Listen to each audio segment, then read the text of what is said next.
आप उससे जिससे प्रेम करते हो, स्नेह करते हो, विश्वास रखते हो, उसके एक फोन का इंतजार करते हो कि मैं बार बार मोबाइल उठाकर देखते हो मैसेज आया कि नहीं आया, फोन आया कि नहीं आया। तुमने उसको ब्लॉक कर दिया, 3 बार ब्लॉक से हटा कर देखा कि इसने मैसेज करा कि नहीं करा। तुमने उसको साइड में डाल दिया, फिर भी तुम उसको साइड में से निकाल कर देख रहे हो कि इसने मैसेज करा कि नहीं। बार बार देख रहे हो। और अगर आप बार बार देख रहे हो, ये निश्चित है, बिल्कुल आप प्रैक्टिकल कर कर देखिएगा कि सीवर वाला महाराज कहीं झूठ तो नहीं बोल रहा है। किसी व्यक्ति को भीड़ में आप बार बार देखो, बार बार देखो, बार बार देखो, एक ना एक बार उसकी नेत्र से तुम्हारे नेत्र भिड़ेंगे जरूर, ये निश्चित है। एक बार तुम उसको बस बार बार झांकते रहो, उसको देखते रहो, देखते रहो, वो तुम्हें नहीं देख रहा, वो अपने काम में लगा है, वो अपने कार्य में लगा है, पर एक बार तुम्हारे नेत्र उससे मिलेगा जरूर। उसी तरह तुम बार बार शिव महापुराण की कथा सुनते रहो और तुम बार बार शंकर के मंदिर जाते रहो, एक बार उससे नेत्र मिलेगा जरूर, निश्चित। तुम जाओ शंकर के मंदिर में एक लोटा जल समर्पित करने के लिए।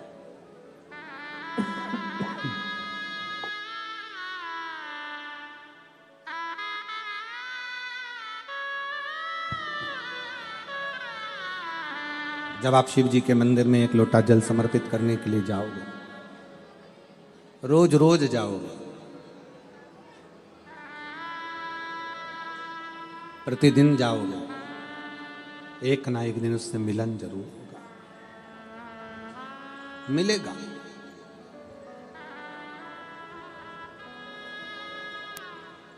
और मेरे बाबा तेरा सहारा है,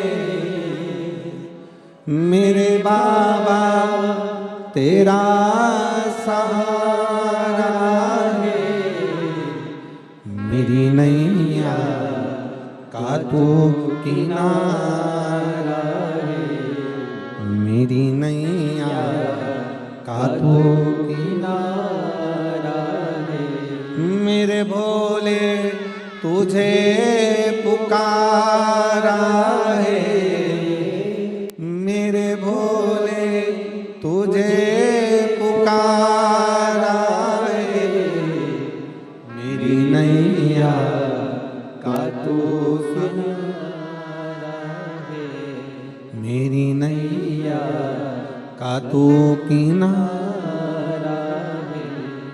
आप उसके मंदिर तक, आप उसके शिवालय तक जाते रहो, पहुंचते रहो।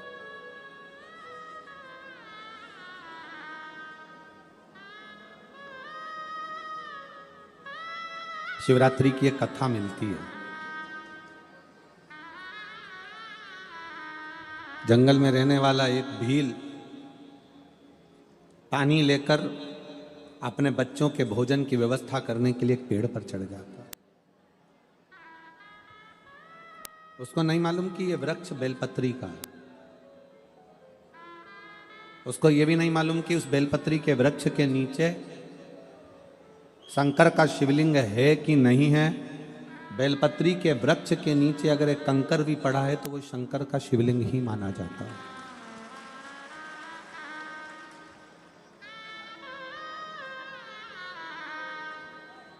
वो विश्वास एक हिरण को मारने के लिए, बच्चों का पेट भरने के लिए धनुष बाण लेकर पेड़ पर चढ़ा है, पीने का पानी लेकर चढ़ा हुआ है। पूरी रात हिरण का इंतजार करता है, पूरी रात।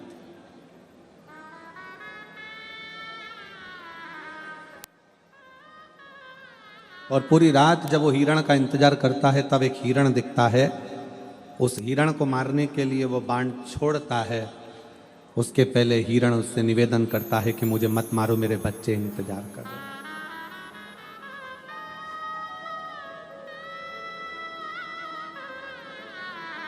वो मारने वाला भील रुक जाता है।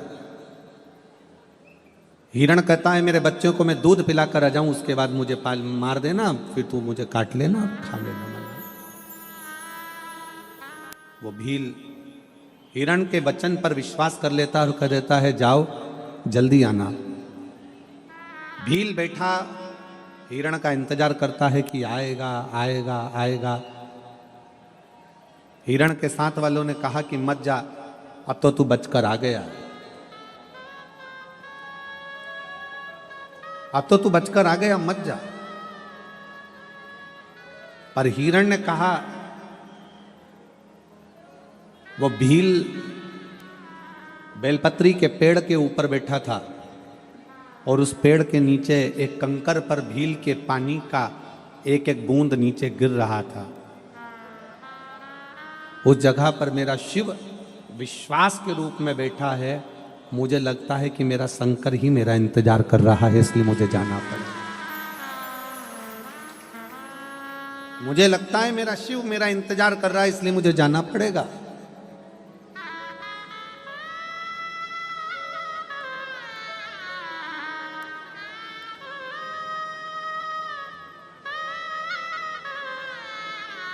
मुझे उसका इंतजार है और मैं जाऊं।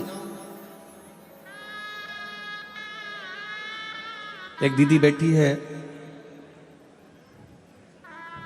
जिसके घर में 25 साल तक औलाद नहीं हुई। आप जरा विचार करिएगा कि 25 साल में ऐसा कोई डॉक्टर छोड़ा होगा उसने इलाज के लिए? बोलो जरा, छोड़ा होगा?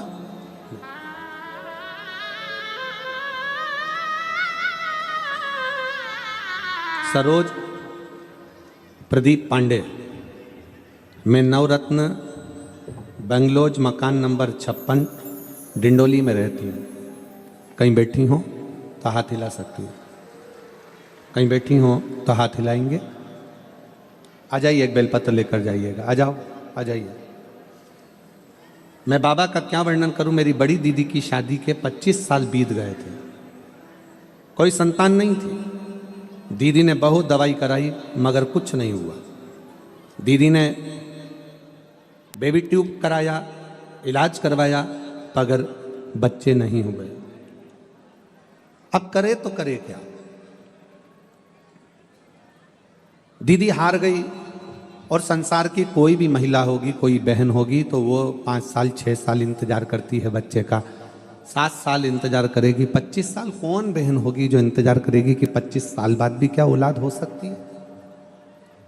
मेरा जीजियों से पूछना है, यहाँ पर बैठी हुई माताओं से, ईमानदारी से बोलो, 25 साल में औलाद होने का कोई सुख मिल सकता है क्या? कोई सुख है ही नहीं। 25 साल में क्या औलाद होगी? पर मेरी दीदी को मैंने कहा कि दीदी टीवी पर कथा आती है, सुना करो। दीदी ने कथा सुनना प्रारंभ करा और उन्होंने सफेद आंकड़े की जड़ का प्रयोग किया। सफेद आंकड़े की जड़ का प्रयोग करा। 5 बार पशुपतिनाथ का व्रत किया।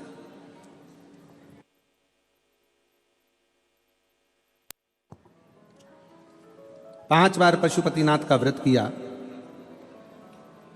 आस थोड़ी सी कम हो जाती है जब 1 व्रत करो और भगवान ना सुने, 2 व्रत करो भगवान ना सुने, 3 व्रत करो भगवान ना सुने। पर 4 व्रत करा, 5वां व्रत में भी आस नहीं छोड़ी और दीदी ने 5वां व्रत पूर्ण हुआ और बाबा की कृपा से 3 दिन बाद गर्भ ठहर गया। 25 साल के बाद गर्भ ठहरा। 8 जून 2023 को उनके घर में 25 साल के बाद बेटा हुआ। मैं बाबा को यहां प्रणाम करने के लिए 25 साल के। इसमें एक लाइन उन्होंने लिखी, कुबेरेश्वर धाम की भूमि पर हम लोग गए, वहां रात्रि विश्राम किया, प्रणाम किया, निवेदन किया।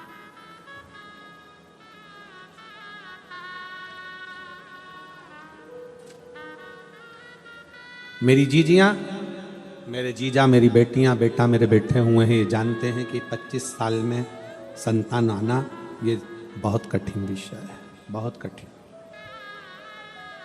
एक पत्र और है,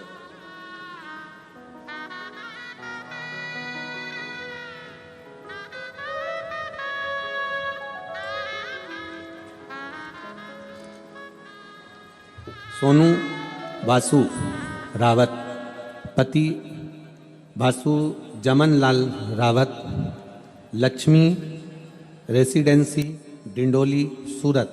मोबाइल नंबर ये है। कहीं बैठी हो तो हाथ हिला सकते हैं।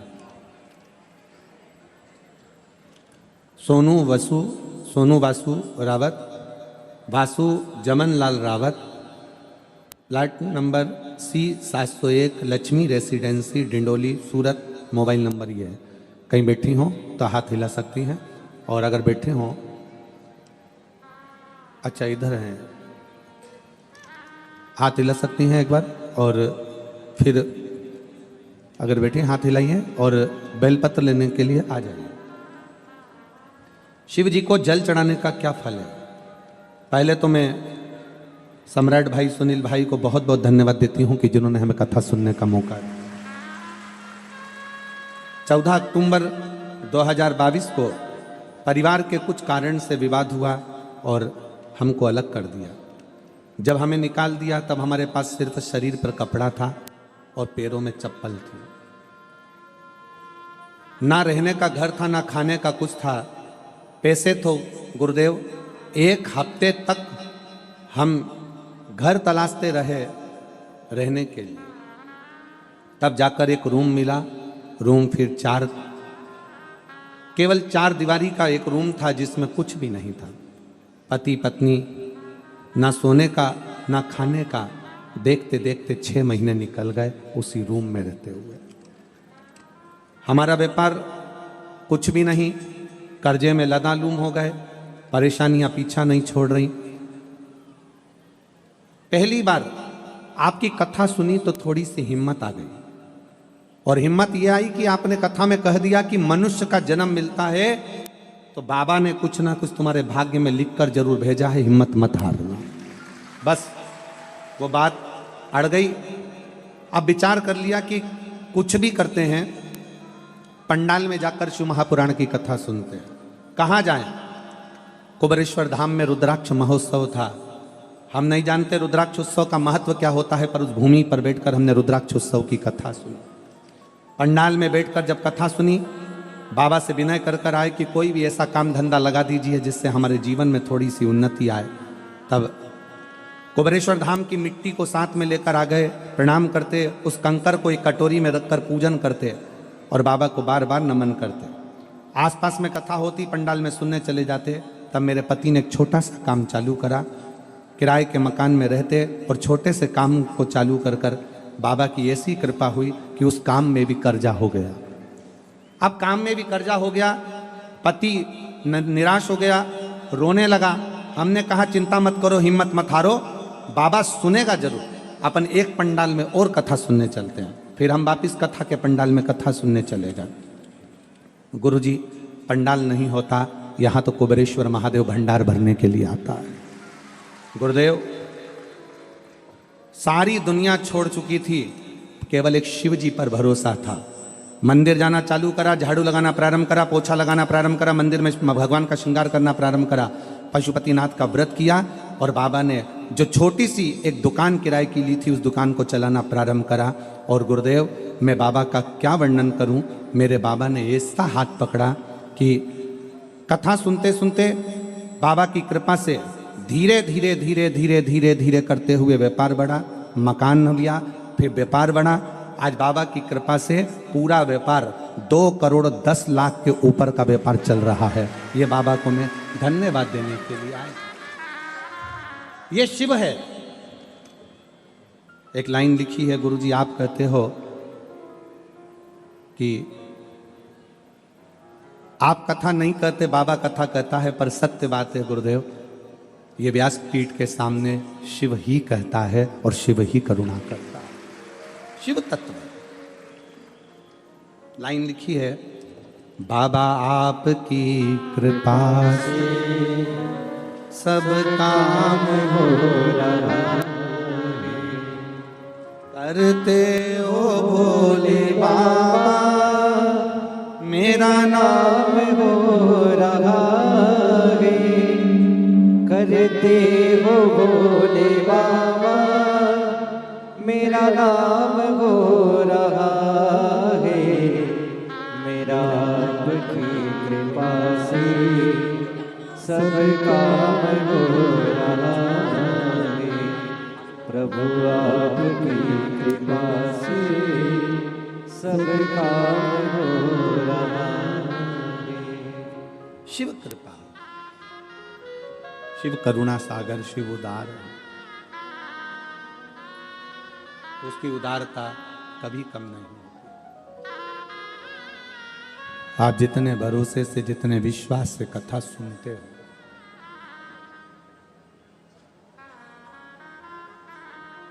लाखों की भीड़ है,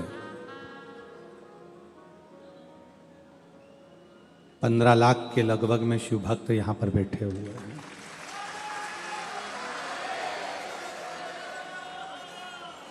लाखों की भीड़ है, कोई सीमा नहीं है शिव भक्तों की। पूरी रात सफर करा है, पूरी रात चलते चलते चलते चलते यहां पहुंचे। केवल एक आस, एक विश्वास कि शिव है, खाली नहीं रह सकते।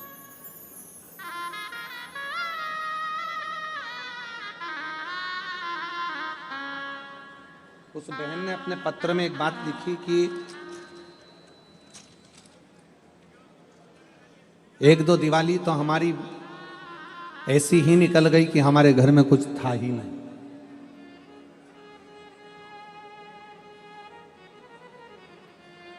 फिर भी विश्वास नहीं तोड़ा उसने, भरोसा नहीं छोड़ा।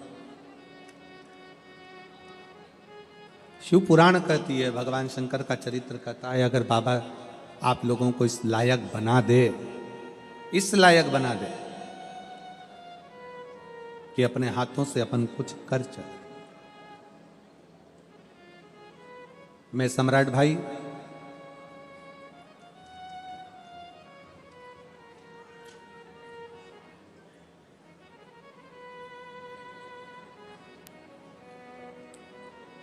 आपको इस बात के लिए धन्यवाद देना चाहूंगा कि आप वास्तव में केवल नाम के सम्राट नहीं हो, दिल के भी सम्राट हो। साधुता है।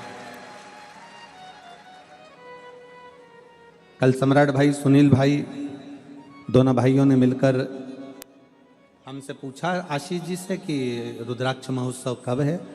आशीष बोले 25 फरवरी का है। तो कहा सूरत के शिव भक्तों ने और आसपास के शिव भक्तों ने अन्नदान बहुत किया है, भोजन भंडारा भी चल रहा है। हमारा मन है कि जो भी अन्न यहाँ बचे वो कुबेरेश्वर धाम पर पहुँच जाए और वहाँ रुद्राक्ष महोत्सव में काम। मैं सुनील भाई, सम्राट भाई, आपके इस भाव को, आपके इस विचारों को बहुत बहुत साधुवाद देता हूँ कि इन शिव भक्तों ने शंकर के लिए दिया था और शंकर की भूमि पर ही जाकर अगर वो रुद्राक्ष महोत्सव में लगे तो इससे बढ़कर सुख क्या हो। उसके लिए आपको साधुवाद। एक बार जोरदार ताली बजाकर मैं सुनील भाई, सम्राट भाई को इस चीज के लिए बहुत साधुवाद। आपका ये विश्वास,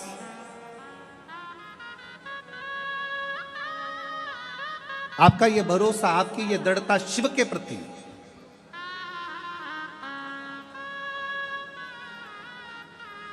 शंकर के प्रति।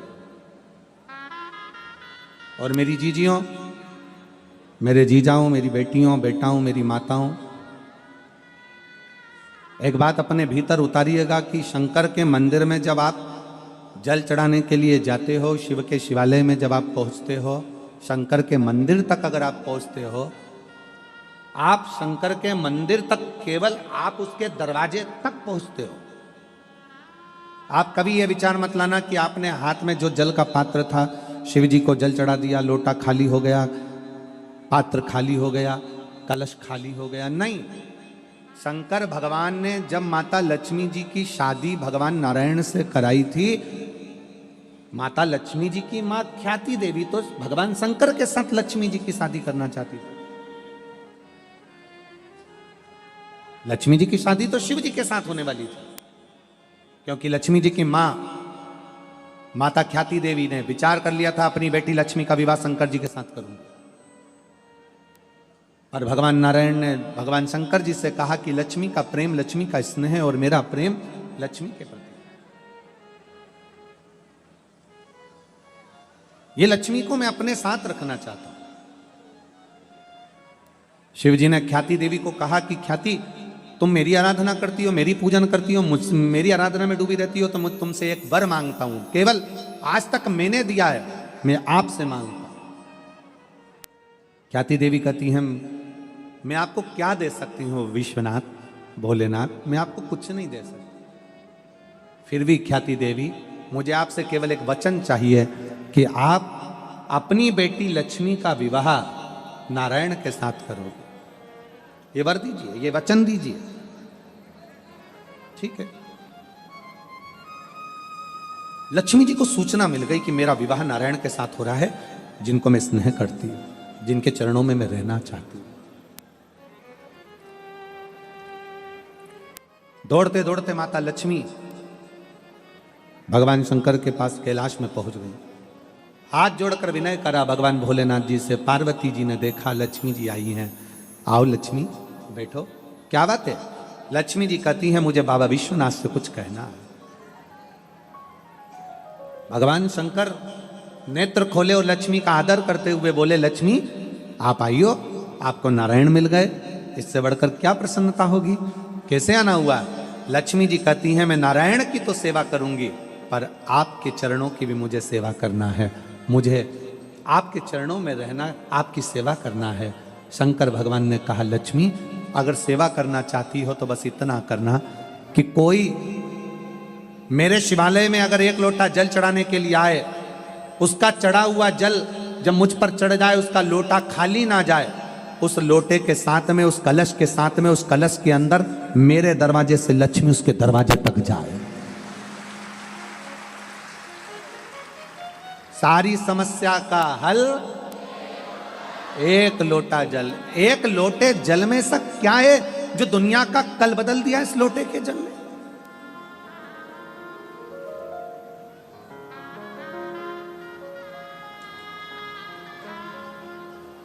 एक पत्नी से एक पति का झगड़ा हुआ।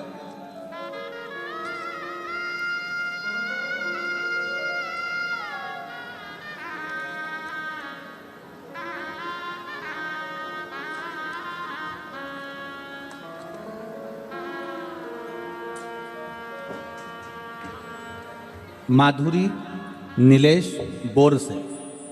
हमारा घर नंबर 35 दत्तात्रेय नगर, पालनपुर, पाटिया, अड़ाजन, सूरत। ठीक है, तुम पढ़ के सुना दो, चलो जाने दो तुम। चलो बोलो। माधुरी नीलेश बोर से, घर नंबर जम के बोलो 35 दत्तात्रेय नगर, पालनपुर, पाटिया कि पार्टी दिया? अच्छा, पाटिया, अड़ाजन, सूरत। मोबाइल नंबर ये, कहीं बैठी हो तो हाथ हिलाइएगा। दोनों पति पत्नी में झगड़ा हो गया। 5-6 साल तक संतान नहीं हुई, 7 साल संतान नहीं हुई, 8 साल संतान नहीं हुई, 9 साल संतान नहीं हुई, 10 साल संतान नहीं हुई। पति ने कह दिया कि कोई देवता में होता नहीं होते, पूजन पाठ सब बंद। कितनी सारी जगह से गोदी भरवाई, ढेर सारा नरियल ले लेकर आ गए और संतान का सुख नहीं, सब बंद। एक रिश्तेदार के कहने पर मैंने कथा सुनना प्रारंभ करी और अपने पति से कहा कि अपन दोनों मिलकर पशुपति व्रत करते हैं। पति बोला, ये पशुपति व्रत क्या होता है? मैंने तो कहीं पढ़ा ही नहीं, वो सीवर वाला महाराज बताता है।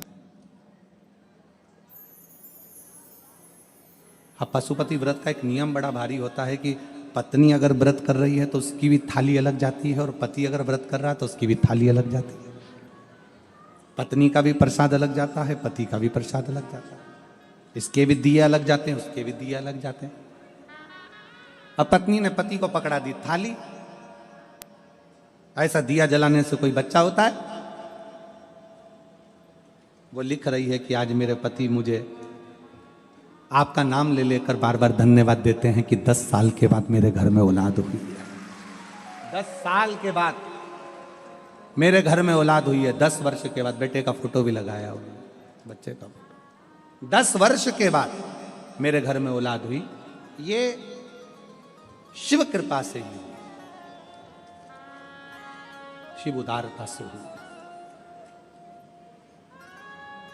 एक का विश्वास दृढ़ है, दूसरा विश्वास से डोला हुआ है, क्योंकि उसको लगता है कि ये सब आडंबर हो सकता है, ये सब नाटक हो सकता है।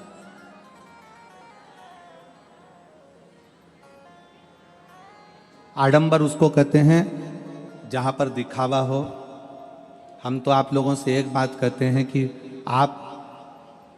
हम आपसे मिलते भी नहीं हैं। कितने लोग बैठे हैं जिनसे हम मिले होंगे, जरा पूछो। परिवार वालों से तो हम खुद कल मिले, क्योंकि हमारा 5वां 6ठा दिन मिलने का होता है, पर स्वास्थ्य के कारणवश थोड़ा सर्दी खांसी होने से, फीवर आने से हम नहीं मिले। तो कल मिलना हुआ परिवार से, मिले ही नहीं। हमारा और आपका मिलना भी नहीं होता। मिलते इसलिए नहीं है क्योंकि आप हमसे ना मिले तो अच्छा है, आप शंकर से मिले तो ज्यादा अच्छा है। हम नहीं मिलते। हाँ, कई लोगों ने कहा गुरुजी आप ऐसे कथा में तो कभी नहीं मिलते, पर प्रयागराज में जो आपकी कथा है 10 फरवरी से 16 फरवरी तक, वहाँ तो सारे संत मिलते हैं, सारे गुरु मिलते हैं, सारे साधु मिलते हैं, सबके अखाड़े लगते हैं, सब महाराजों ने अच्छे से बैठकर सब अपने अपने भक्तों से मिलते हैं। तो प्रयाग में तो तुम्हें मिलना पड़ेगा, चाहे कुछ भी हो जाए। प्रयाग में तो तुम्हें मिलना पड़ेगा। तो हमारा निवेदन है, मिलेंगे, पर जब कथा होगी पंडाल में, शिव जी कथा बाच रहे होंगे, शंकर जी कथा सुन रहे होंगे, उसी समय पर आपका और हमारा सबका मिलन हो जाए। पर ऐसे कोई कहे कि आप बैठो और मिलो, तो हम तुमसे क्यों मिले हैं? मिलना है आपको तो उस भगवान शंकर से मिलो। अपने घर के नजदीक में जो शंकर का मंदिर है, अपने घर के नजदीक में जो शिवालय है, तुम्हारे घर के अंदर जो छोटा सा शिवलिंग है, बस भगवान से प्रार्थना करो कि मैं तुझे भजता रहूं। कोई आडंबर नहीं, किसी आडंबर में नहीं पड़ना, अपन को किसी की ओर नहीं जाना।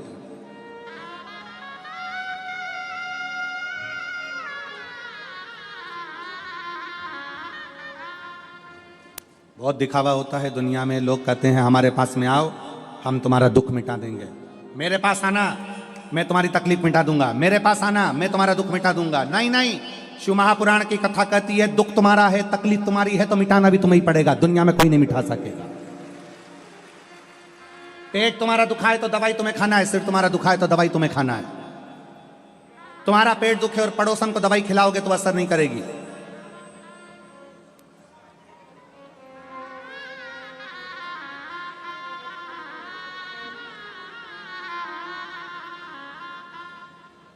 हाँ, एक दवाई हो सकती है।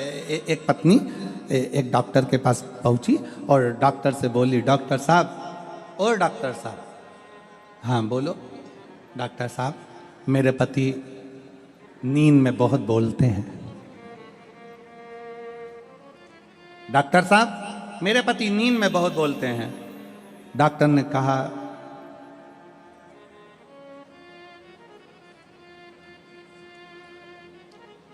इनको दिन में बोलने दिया करो। जो दिन में बोल लेता है वो नींद में नहीं बोलता है, और जो दिन में नहीं बोल पाता, मन में भर भर के बैठा रहता है, तो रात को सोते सोते गुर्राटे में भी बड़बड़ाता रहता है। इनको दिन में बोलने, दिन में बोलने।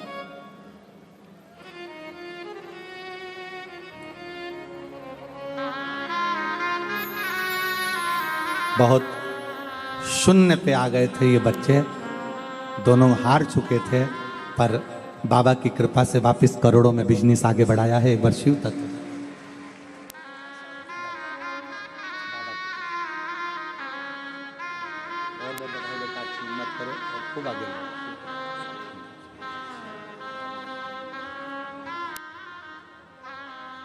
घर से निकले थे तब कुछ नहीं, शून्य, केवल पाँव में चप्पल थी, मकान भी नहीं था, एक जोड़ कपड़े में बाहर निकल गए। शिव तत्व है।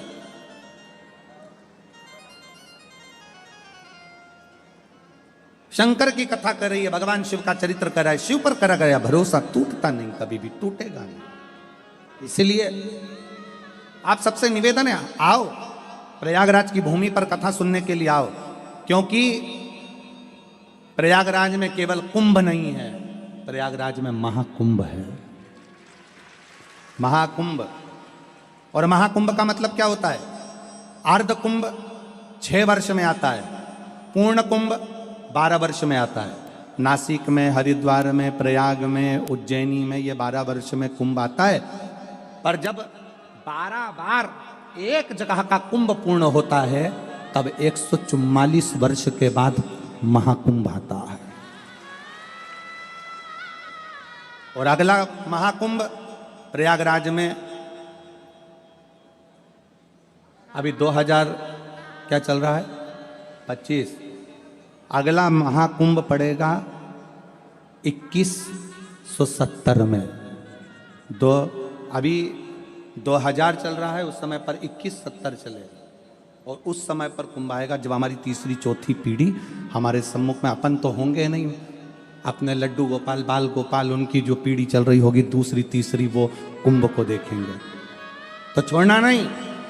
10 फरवरी से 16 फरवरी तक प्रयागराज में सतुआ बाबा शिविर, त्रिवेणी का घाट, प्रेम से अपना छाता, अपना बिछाना, अपना ओढ़ना साथ लेकर चलना, 2 पानी की बोतल, थोड़ा सा खाने का अपना भी और अपने पड़ोसी का भी, बड़े प्रेम से रहकर 7 दिन, क्योंकि ये जीवन का ना जाने कौन सा क्षण है जो आप और हम 144 वर्ष बाद पढ़ने वाले इस सुंदर कुंभ में शिव महापुराण की कथा सुने, श्रवण करेंगे।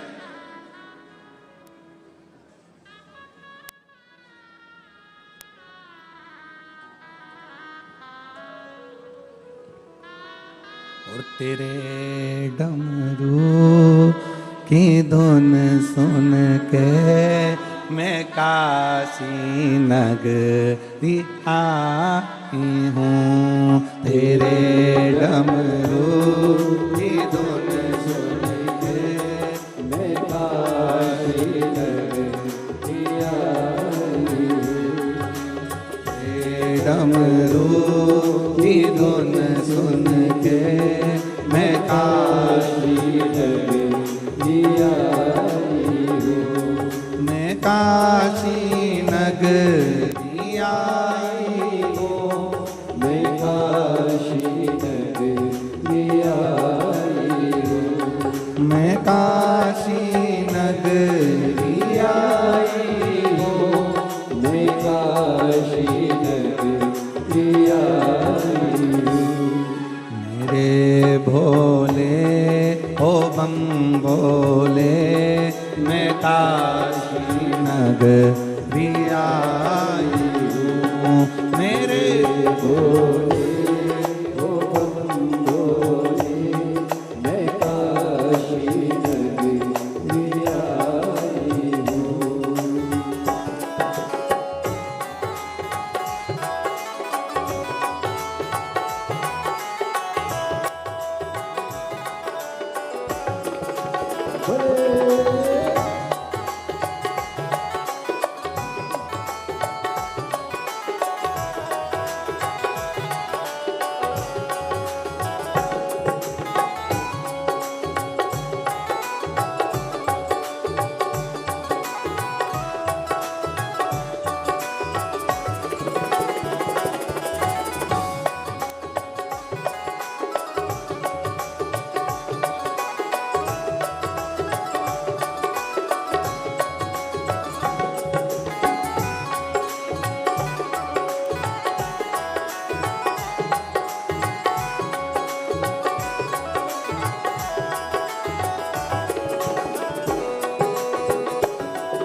सुनाए हमने ओ बोले तेरी काशी में गंगा है।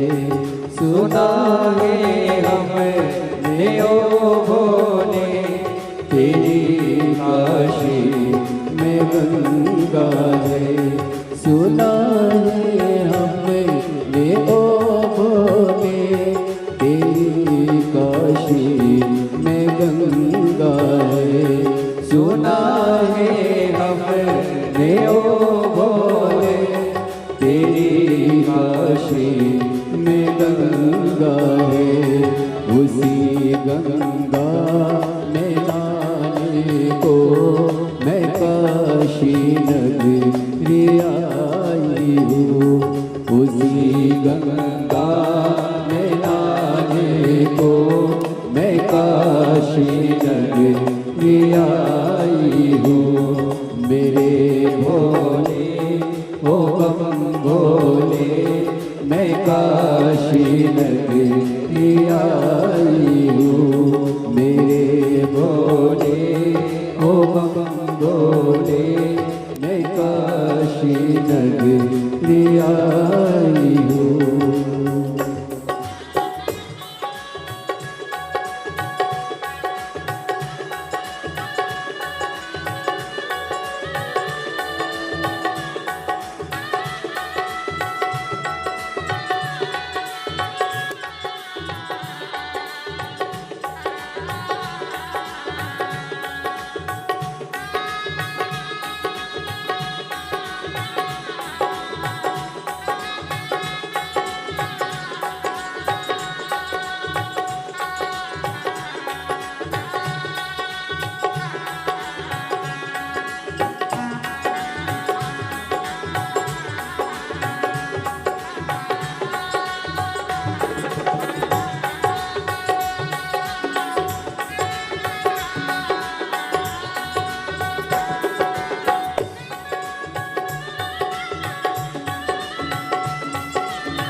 सुना है हमने ओ भोले तेरी काशी में मुक्ति है।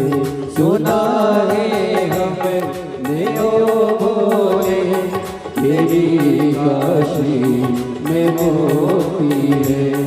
सुना है हमने ओ भोले तेरी काशी में मुक्ति है।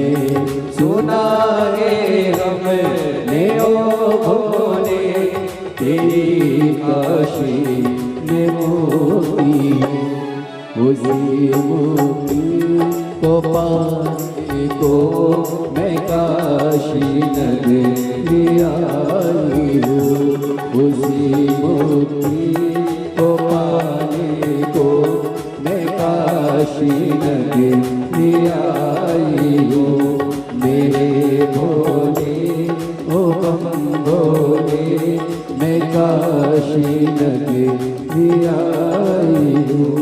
मेरे भोले ओ बम भोले मैं काशी नगरी आई हूँ।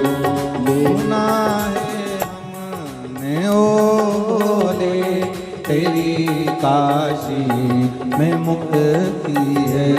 सुना है हमने ओ भोले तेरी काशी में मुक्ति है। सुना है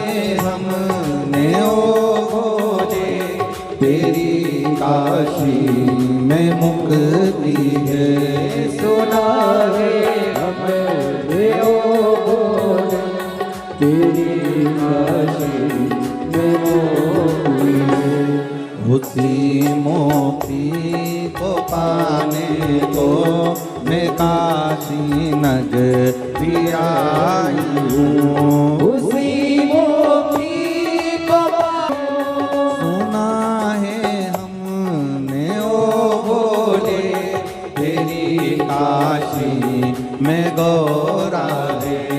सुना है हमने ओ बोले तेरी काशी में गौरा है।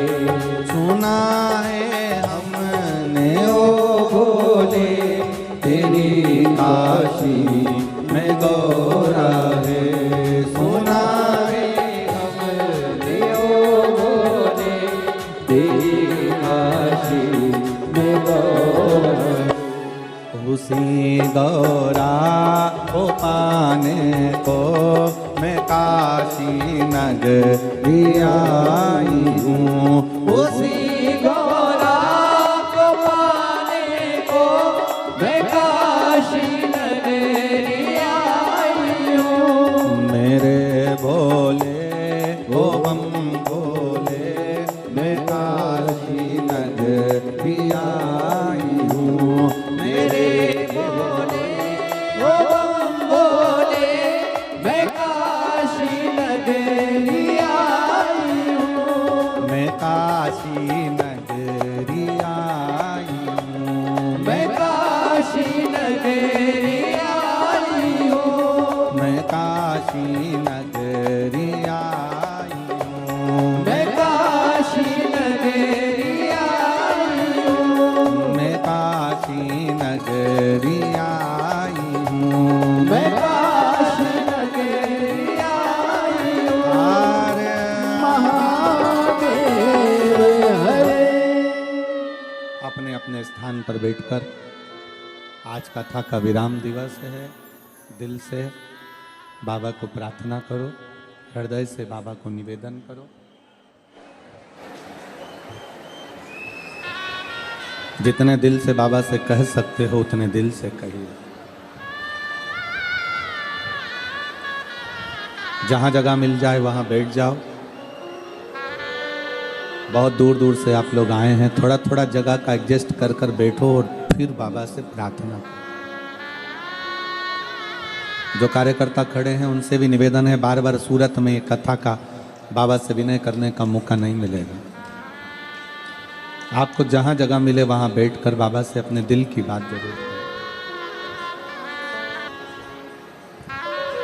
भाव से बाबा को प्रार्थना करेंगे, दिल से बाबा से निवेदन करेंगे, साथ में बोलेंगे, हृदय से बाबा को निवेदन करेंगे।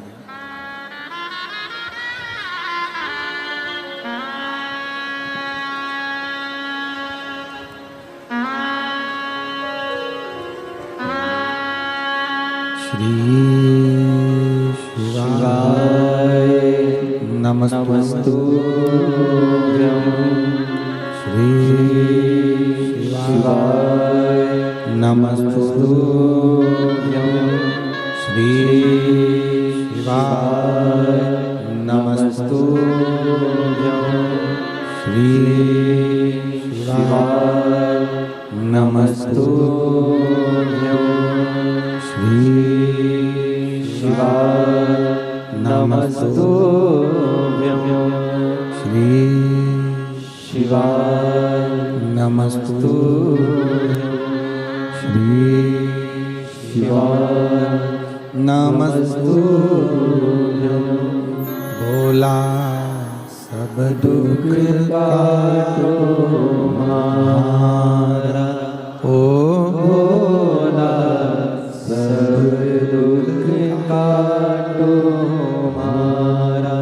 शिव शंकर जपो तेरी माला, भोले बाबा जपो तेरी माला। भोला सब दुख काटो हमारा, ओ भोला सब दुख काटो हमारा। वेश है मंगल मंगलकारी, वेश है मंगल मंगल शमशान वासी हमारा, शमशान वासी हमारा, ओ भोला सब दुख काटो हमारा, ओ भोला सब दुख काटो हमारा।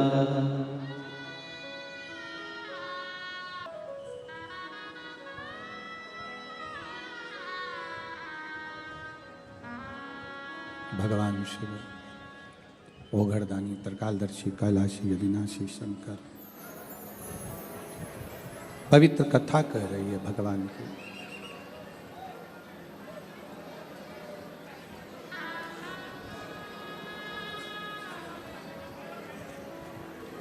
वस्तु को पाने की ललकता होती है, वैसे ही शिव को पाने की ललकता होती है।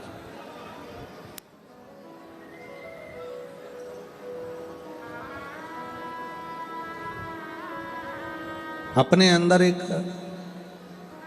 ऐसी ललकता रखो जिससे हमें शिव की प्राप्ति हो सके।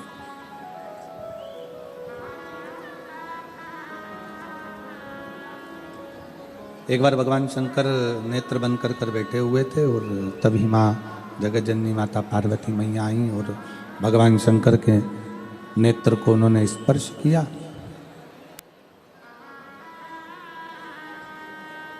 नेत्र से एक अश्रु गिरा। उस अश्रु ने एक बालक का रूप ले लिया जिसका नाम अंधकासुर।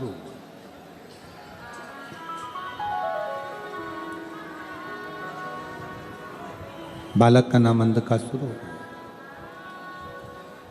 शिव जी कह रहे हैं पार्वती इस बालक को समुद्र में फेंक दीजिए क्योंकि यह बालक श्रेष्ठ नहीं है।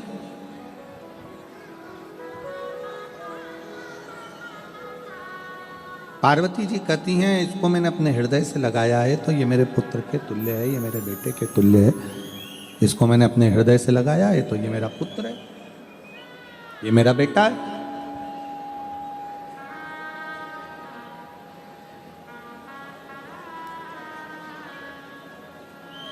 शिव जी कह रहे हैं नहीं नहीं पार्वती इसको समुद्र में फेंक दो, इसको समुद्र में ले जाके डाल दीजिए, ये श्रेष्ठ नहीं, इसकी श्रेष्ठता नहीं। पार्वती जी शिव जी का कहना मानकर उस बच्चे को ले जाकर समुद्र के अंदर डाल दिया। समुद्र में जैसे ही बच्चे को डाला, उस समुद्र में तलातल में जल में हिरण्याक्ष रहता था। उसने उस बच्चे को पालन पोषण करना प्रारंभ किया।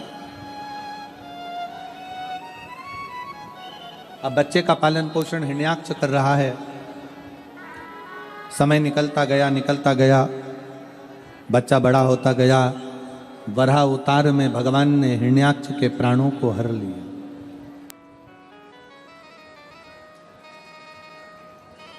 अब हिरण्याक्ष मर गया तो हिरण्याक्ष का जो बेटा था जिसको उसने पाल पोस कर बड़ा करा था अंधकासुर, उसने विचार कर लिया कि पूरे तलातल का जल का पूरा भार मेरे पास में आ गया है, अब मैं तप करूंगा। और शिव पुराण कहती है, भगवान शंकर का चरित्र कहता है आप व्रत करें, उपवास करें, तप करें, साधना करें, शिव मंदिर जाएं, कथा में जाएं, सत्संग में जाएं, भजन करें, कीर्तन करें, मंत्र जाप करें, मना नहीं है। पर इतना जरूर याद रखना कि किसी का अहित करने के लिए नहीं, बल्कि अपना हित और संसार के हित के लिए कुछ अच्छा करने के लिए।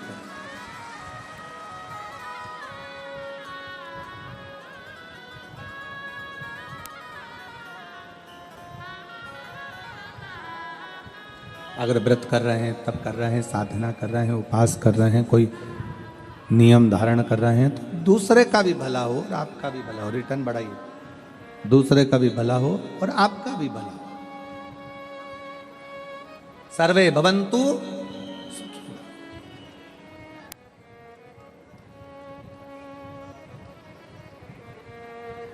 आप प्रयास करो कि इस शरीर के माध्यम से हम संपूर्ण विश्व का कल्याण करते रहें जब तक ये मानव की देह मिली है, और अच्छा कर्म हम अपने हाथों से करें। कल सुनील भाई कह रहे थे कि दोनों भाई मिलकर, सुनील भाई, सम्राट भाई और आदि संदीप भाई वगैरह सब कल कह रहे थे गुरुजी भगवान से बस इतना हमें वचन भगवान ने इतनी कृपा कर दे कि हम जब तक ये शरीर है सबके काम आते रहें और सबके लिए कुछ ना कुछ अच्छा करते रहें, ऐसा भगवान कृपा कर दे, बस ऐसी दया। ये शिव की उदारता। हम सुनील भाई आपको भी, सम्राट भाई आपको भी इस चीज के लिए बहुत साधुवाद देते हैं कि आपके अंदर के भाव शुद्ध है और इस चीज का भाव होना चाहिए। और हम आपसे भी कहेंगे जितने इस कथा के मंडप में बैठे हैं, जितने इस कथा के पंडाल में बैठे हैं, भगवान से ये प्रार्थना करना कि हमारे अंदर ऐसा भाव देना कि सर्वे भवन्तु सुखिना, सारे सुखी रहें हमारे भीतर। ये क्योंकि भारत की भूमि पर जन्म लिया है, भारत माता की गोद में हम आए हैं, भारत माता की गोद में हम रहते हैं, भारत माता की गोद में हमारा जन्म हुआ है, तो ये भारत की भूमि ही केवल एक भूमि है जो हमेशा एक बात कहती है, विश्व का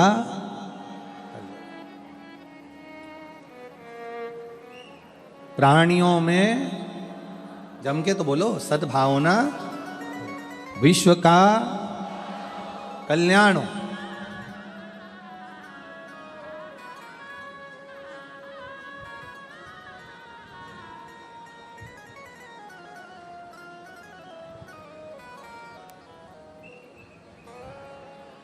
भोजनशाला में बहुत सारी माताएं सब्जी काट रही हैं। भोजनशाला में बहुत सारे जीजियां आटा उसल रही है। कोई चावल धो रही है, कोई दाल धो रही है, कोई मिर्ची काट रही, कोई आलू काट रही, कोई टमाटर काट रही, कोई सब्जी। आप लोग गए हो? जम के तो बोलो जरा, गए हो? सब माताएं सेवा कर रही हैं, कोई सब्जी काट रही है, कोई कुछ काट रही है, कुछ कर रही है, कोई कुछ कर रही है। अब हमारे सनातन धर्म की आवाज नहीं है आ रही उसको, हमारे सनातन धर्म की अगर एकता को देखना हो तो यहाँ देखने को मिलता है, दूसरा अगर कोई व्यक्ति होता तो उतना ही आलू काटता जितना खुद को खाना है, पति को खाना है और बच्चों को खिलाना है।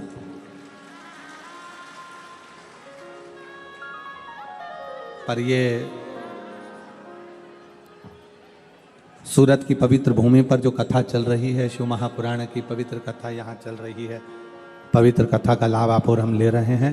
इसमें ये दर्शन करने को मिलता है, इसमें ये देखने को मिलता है कि जो माताएं भोजन बना रही है वो इस भाव से बना रही है कि हम बनाएंगे तो हमारा शंकर आकर पाएगा, हमारा शिव पाएगा।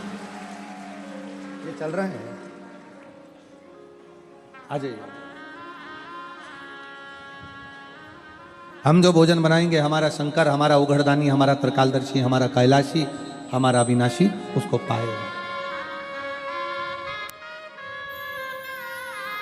10 वर्ष के बाद संतान की प्राप्ति हुई। एक बार जोरदार ताली।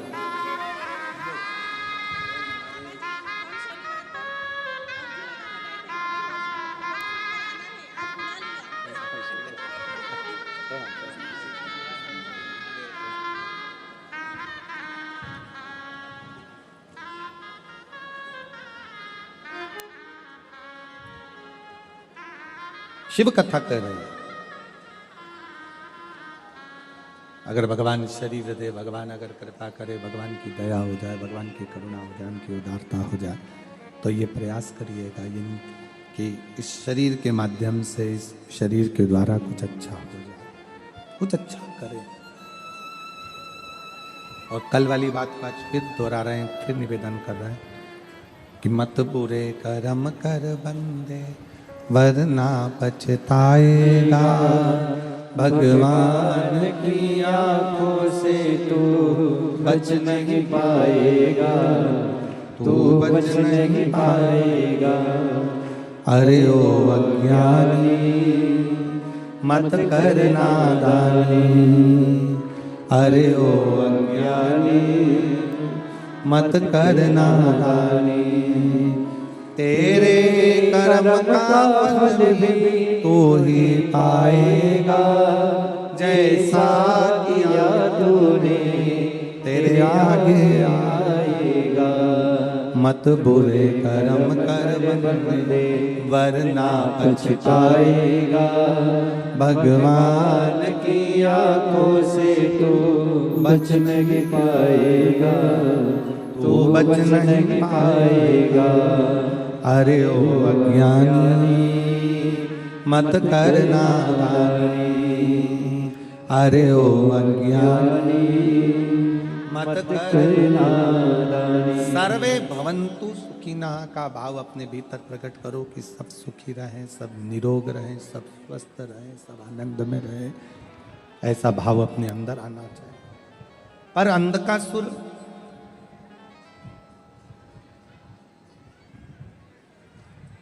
तप कर रहा है, और तप भी ब्रह्मा जी का कर रहा है। अंधकासुर ने तप करना प्रारंभ करा। अंधकासुर तप कर रहा है और ब्रह्मा जी से वर मांग रहा। ब्रह्मा जी से अंधकासुर ने वर मांगा कि मेरे प्राण कभी ना जाए, मेरा शरीर कभी ना छूटे। हमने परसों की कथा में कहा था, असुरों ने जो भी मांगा बस ये मांगा कि मेरा शरीर ना छूटे। भक्त में, असुर में एक बहुत बड़ा अंतर है। असुर मांगते हैं कि शरीर ना छूटे, और शंकर का भक्त मांगता है कि शंकर का द्वार ना छूटे, शिव की चौखट ना छूटे। एक पत्र है,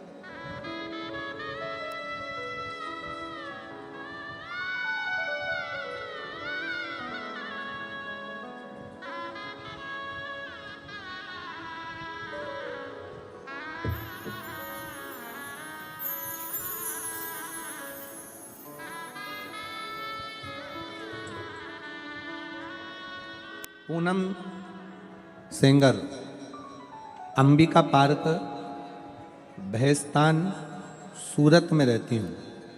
कहीं बैठी हो तो हाथ हिला सकती हूँ। पूनम सेंगर, अंबिका पार्क, भैस्तान, सूरत में रहने वाली हूँ। गुरुजी हमारे घर के सभी भोले बाबा के भक्त हो गए हैं, शिव की भजन पूजन करते हैं। मैं बाबा का क्या गुणगान करूं? मेरी सरकारी नौकरी के लिए मैं बहुत प्रयासरत थी, पर सरकारी नौकरी लग नहीं पा रही। सरकारी नौकरी लग नहीं रही। बहुत अपने रिश्तेदार के कहने पर मैंने पंडाल में बैठकर कथा सुनी। एक कथा पंडाल में बैठकर सुनी और बाबा से निवेदन करा कि मेरी जिस दिन नौकरी लग जाएगी मैं पंडाल में प्रणाम करने आऊंगा। आज मैं बाबा को थैंक यू कहने के लिए आई, धन्यवाद करने के लिए आई हूं, क्योंकि मेरी सरकारी नौकरी बैंक में लग गई है। मैं बाबा को यहां प्रणाम करने के लिए, कहीं बैठी हो, अगर कहीं बैठी हो तो एक बेलपत्र लेने के लिए आ सकती हो। एक लाइन अच्छी लिखी है, आप उसका और हम गुणगान करते हैं, आप और हम मिलके। तेरे दरबार की बाबा निराली शान तेरी है, तेरे दरबार की बाबा निराली शान तेरी है। तुझे देते नहीं देखा पर झोली भरी देखी है। तुझे देते नहीं देखा पर झोली भरी देखी है। मुख मुनिया मोड़ेगी बाबा तू मुखड़ा मोड़, मेरी लगी परिधीनो बाबा तू बिना। तो हम दूसरे का आहित ना करें, दूसरे के लिए गलत ना बोलें, दूसरे के लिए गलत ना सोचें, दूसरे के लिए गलत विचार ना करें। हम अगर करें तो मांगे भी तो भगवान से इतना मांगे, सर्वे भवन्तु, सब सुखी रहे, सब निरोग रहे, सब कष्टों से दूर रहे, सब तकलीफों से दूर रहे, ये हम भगवान से मांगे। अंधकासुर कह रहा है कि ब्रह्मा जी से अंधकासुर ने कहा कि आप मुझे दीजिए कि मेरा शरीर ना छूटे, मेरा शरीर ना छूटे। अंधकासुर ब्रह्मा जी से कह रहे। ब्रह्मा जी कहते हैं कि ये तो हो नहीं सकता कि शरीर नहीं छूटेगा, ये तो होगा नहीं, शरीर तो छूटेगा। और कुछ मांगना हो तो मांग, अगर तुमको और कुछ मांगना हो तो मांग लीजिए। फिर कहा आप कहते हो कि शरीर छूटेगा, तो फिर एक वचन दीजिए, जिस दिन मैं अपनी मां को गलत दृष्टि से देखूं उस दिन मेरा शरीर छूटे। थोड़ा ध्यान देना कथा पर।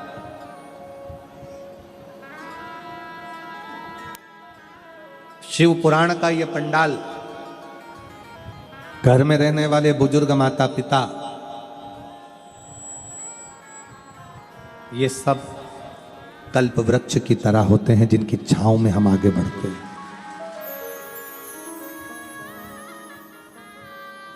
घर में रहने वाले बुजुर्ग माता पिता कल्प वृक्ष की तरह होते हैं। शिव महापुराण का ये पंडाल कल्प वृक्ष की तरह होता है, जिसमें बैठकर जो मांगा जाता है वो हमें प्राप्त होता है। हम कई लोगों से कहते हैं अगर दुनिया में बहुत धक्के खा रहे हो तो एक बार कुबेरेश्वर बाबा की भूमि पर जाकर रात्रि का विश्राम करिए, शाम की आरती करिए, प्रदोष काल की शाम के समय की आरती का दर्शन करो और सुबह बाबा का कंकर शंकर पूजन करो, रात्रि विश्राम करो, बाबा से एकांत में बैठकर 108 बार श्री शिवाय नमस्तुभ्यम का जाप करो। कुबेरेश्वर धाम पर कोई सेवा मिल जाए, झाड़ू लगाने की, कचरा उठाने की, कोई भोजन परोसने की, कोई भोजन बनाने की, भोजन खिलाने की सेवा करो।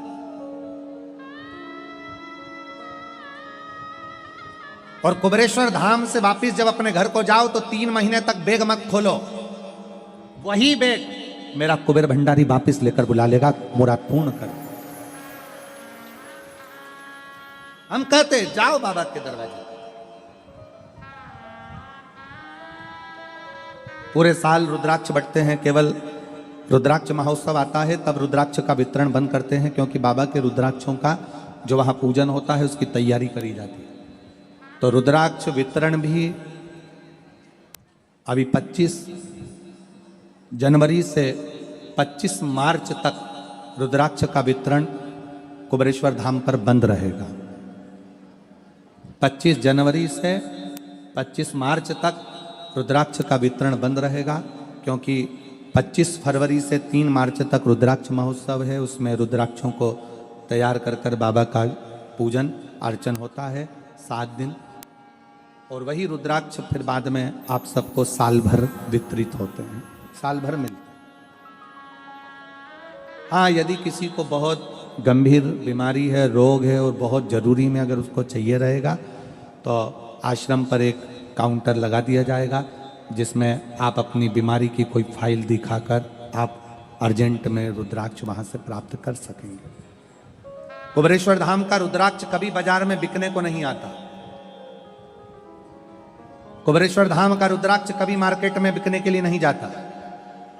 कुबेरेश्वर धाम का रुद्राक्ष कभी कोरियर नहीं करा जाता। वहां आओगे, निशुल्क लाइन लगाओगे, झोली पसार कर बाबा से प्रणाम कर कर कहोगे कि हमें ये तकलीफ है, हमको इसके लिए रुद्राक्ष चाहिए।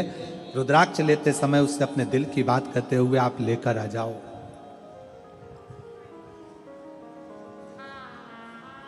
रुद्राक्ष लेते समय तुम्हारे हाथ में रंग लगा दिया जाता है।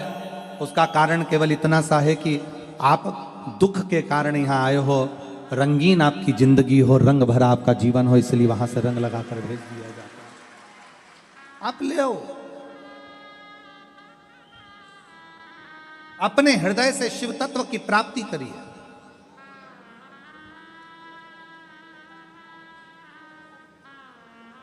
उसके धाम में आकर उससे अपने दिल की बात करिए। बाहर पूरे ग्राउंड में शिव भक्त बैठकर रात भर अपनी पन्नी बिछाकर बैठकर भगवान से केवल एक आस लगाकर बैठे हैं कि हमारा दुख बाबा काटेगा। और मेरी जीजियों, मेरे जीजाओं, बेटियों, बेटाओं, मेरी माताओं, मेरे भाई, सूरत की इस भूमि पर आज कथा विराम हो जाएगी, पर विश्वास के साथ कहकर जा रहे हैं कि मेरा भोले बाबा आपकी झोली ऐसी भरेगा कि आप अगली बार फिर कथा में ऐसे ही लाखों की भीड़ में हैं। और उसका प्रमाण है शिव महापुराण में आए हुए ये पत्र।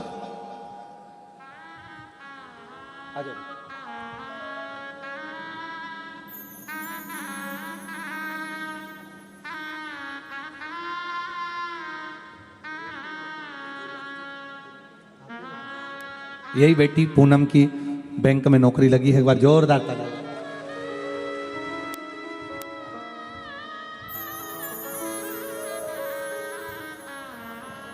आप विश्वास के साथ उसका भजन करिए, आप उसको पाओ। शिव कथा कह रहे हैं, अंधकासुर ने मांगा भी तो ये मांगा कि मेरा शरीर ना छूटे। असुर मांगता है शरीर ना छूटे, भक्त मांगता है तेरा द्वार ना छूटे।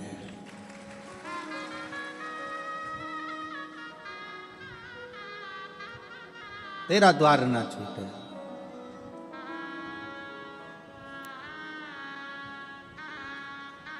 बाबा तेरे दरवाजे की चौखट, तेरा भजन, तेरा कीर्तन, तेरा स्मरण, हम ऐसी कृपा कर, ऐसा भंडार भर, ऐसी करुणा कर कि तेरी चौखट ना छूटे। और आप भी कह कर जाना अगली कथा में, और हम तो यहां तक कहते हैं, आज कथा सूरत गुजरात में विराम हो जाएगी 22 तारीख को। 24 तारीख को कथा साकरी में प्रारंभ हो जाएगी 1 बजे से 4 बजे तक। बाबा से ये कहकर जाओ कि साकरी में महाराज 7 दिन की शिव पुराण की कथा चलेगी, हमारा पत्र साकरी में ही पहुंच जाए, ऐसी कृपा कर दे। ये विश्वास कितना कितना ये पत्र उनका ये झमेला, ये हम आपको पहचानते भी नहीं, आपको जानते भी नहीं, आपका एड्रेस भी नहीं जानते, और पत्रों का झमेला देखिए जरा। ये पत्र है, देखो जरा,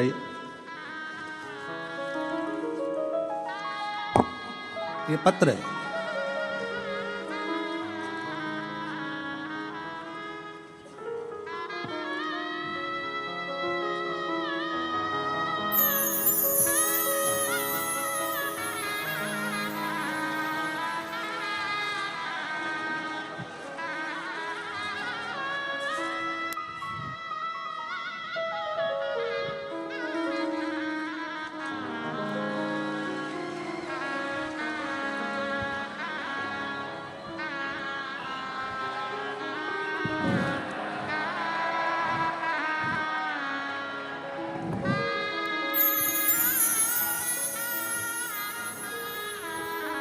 खड़े होकर पकड़े रखो।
ये शिव भक्तों के पत्र हैं।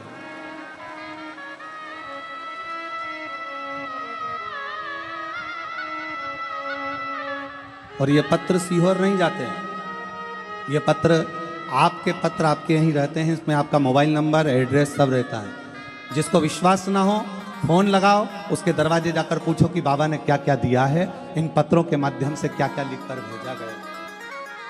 उतार लो। शिव तत्व है।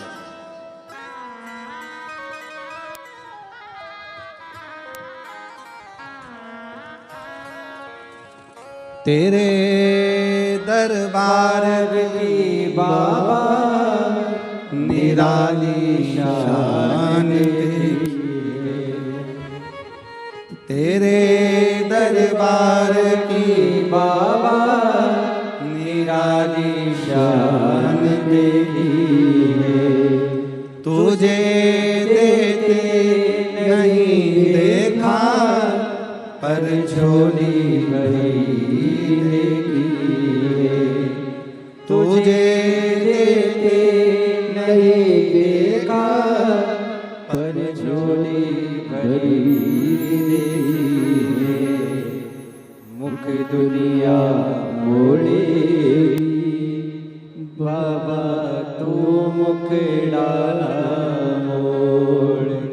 मैनू लगी परिधीनो बाबा तू बिना क्या देता है, कैसे देता है, कितना देता है, ये उसके ऊपर निर्भर है। अपन अपना कर्म करो, फल उस पर छोड़ दो। आप पंडाल में बैठकर कथा सुनो, देना उसका काम है। तेरे मंदिर में आना मेरा काम है और मेरी बिगड़ी बनाना तेरा काम। आप तो केवल उसके तरफ, प्रेशर ही नहीं आ रहा है साउंड में। आप तो केवल उसके दरवाजे तक जाओ, उसको विनय करो, निवेदन करो, आगे उसकी मर्जी है, संभालेगा। साकरी में 24 तारीख से 30 तारीख तक जो 1 बजे से 4 बजे तक कथा हो रही है, मैं साकरी के आसपास के सभी शिव भक्तों से कहूँगा, बैठो कथा पंडाल में सुनो कथा। टीवी पर सुनने वाले टीवी पर, मोबाइल पर सुनने वाले मोबाइल पर सुनो। दिल से प्रार्थना करा करो उसको, दिल से। जब श्री शिवाय नमस्तुभ्यं बोला जाए तो दिल से श्री शिवाय नमस्तुभ्यं श्री शिवाय नमस्तुभ्यं श्री शिवाय नमस्तुभ्यं श्री शिवाय नमस्तुभ्यं। शंकर से अंधकासुर ने ब्रह्मा जी से मांगा कि मेरे शरीर ना छूटे। आप मांगिए कि मेरे से भगवान का द्वार ना छूटे, भगवान का दरवाजा ना छूटे, भगवान की चौखट ना छूटे। आपको मांगना है तो भगवान से प्रार्थना करो कि आपका द्वार ना छूटे, आपकी चौखट ना छूटे, आपका भजन ना छूटे।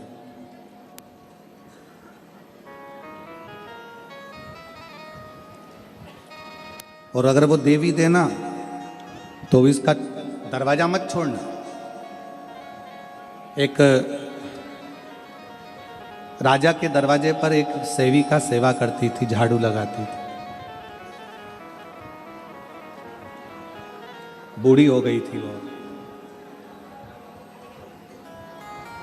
सेविका, बूढ़ी हो गई थी। राजा को लगा कि ये बूढ़ी हो गई है, अब इसके शरीर से बनता नहीं है, इसका शरीर बेकार हो गया। सेविका है, शरीर से बनता नहीं है। ये बक्से चल रहे हैं, आवाज आ रही है? ये बड़े बड़े बक्से सब चालू हैं।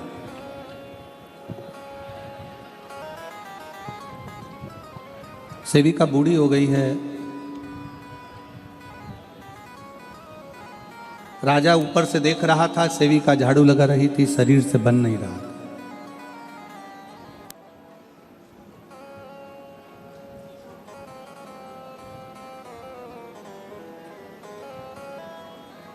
राजा ने एक हीरा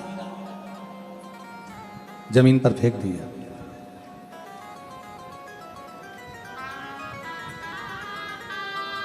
एक हीरा जमीन पर फेंका, सेविका झाड़ू लगाते लगाते उसको वो हीरा मिल गया। हीरा मिला, सेविका ने उस हीरे को अपने पल्लू में बांध लिया और गांठ बंद कर उसको रख लिया, झाड़ू लगाने लगी। राजा को लगा कि अब ये हीरा जो है इसके पास में आ गया है, ये हीरा जो इसके पास पहुंचा है, ये हीरा अब इसका भरण पोषण ये हीरा करा देगा। ऐसा कीमती हीरा मैंने इसको दिया है कि इसका भरण पोषण ये हीरा कर देगा। इतना कीमती दिया। झाड़ू लगाने लगी। राजा को लगा आज इसको हीरा मिल गया है, अब ये सेवा में नहीं आएगी क्योंकि इसको भरपेट भोजन मिलेगा, हीरा बड़ा कीमती है। दूसरे दिन राजा छत पर से वापिस बाहर झांकता है तो क्या देखता है कि वो बुजुर्ग बूढ़ी सेविका झाड़ू लगा रही थी। तो राजा ने उस सेविका से पूछा कि तुमको कल हीरा नहीं मिला? सेविका हाथ जोड़कर बोली, महाराज हीरा तो इतना कीमती मिला कि मेरी 7 पुश्तें बैठकर खा सकती हैं। ऐसा कीमती हीरा दिया है कि मेरी 7 पुश्तें बैठकर खा सकती है, इतना कीमती हीरा मुझे मिला है। तो राजा कहते हैं फिर तुम ये झाड़ू क्यों लगा रही हो? तुम्हारी जब 7 पुश्तें बैठकर खा सकती है तो फिर यह झाड़ू क्यों लगा रही हो, मेरे दरवाजे को साफ क्यों कर रही हो? उस सेविका ने कहा कि जिसके दरवाजे से हीरा मिला है उसके दरवाजे से झाड़ू लगाना कैसे बंद कर, कैसे बंद कर?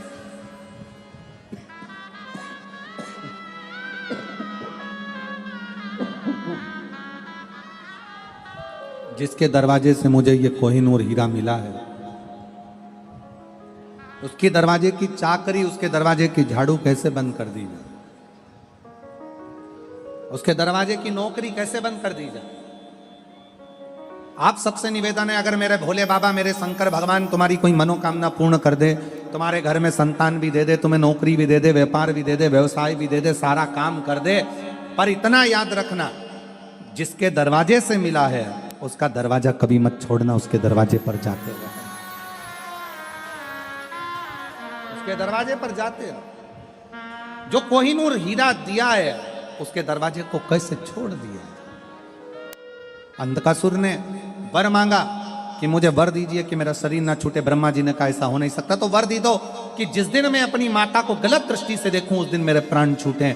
अब ये अंधकासुर को उसके पिता हिरण्याक्ष ने यह बता दिया था कि तेरी कोई माता नहीं है, तेरा जन्म माता के गर्भ से नहीं हुआ, तू तो समुद्र में मिला था, इसलिए तेरे ना माँ है ना पिता है। उसको लग गया कि मेरी कोई माँ है ही नहीं, उसको लगा कि मेरी कोई माता है नहीं।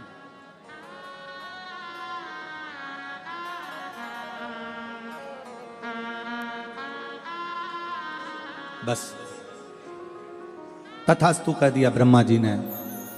उसको यह नहीं मालूम कि माता पार्वती ने मुझे गोदी में लिया है और माता जैसा प्रेम किया है।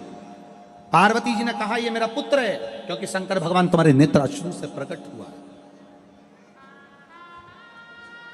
नेत्र अश्रु से हुआ। समय आया, अंधकासुर ने अपने दूतों को सूचना करी कि मुझे शादी करना है, जो बहुत सुंदर हो उसको लेकर आओ। किसी ने कहा कि जो बहुत सुंदर है पार्वती जी वो तो शिव जी लेकर चले गए हैं, शंकर जी के साथ उनका विवाह हो गया, शिव जी के साथ में वो विवाह गई हैं, उनको तो शिव जी लेकर चले। उस पार्वती को मैं लेकर आऊंगा। माता को गलत दृष्टि से, गलत भाव से विचार कर लिया, गलत सोच मन में लेकर आ गए, गलत भाव मन में लेकर आ गए।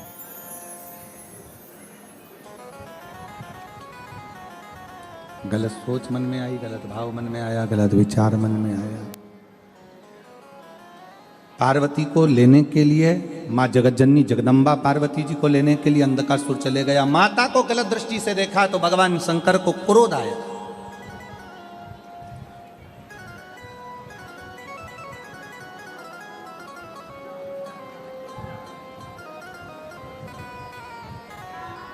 पार्वती जी ने जो शिव जी की ओर देखा, शंकर भगवान ने काल भैरव को प्रकट कर लिया। काल भैरव प्रकट होकर अंधकासुर का संहार कर दिया।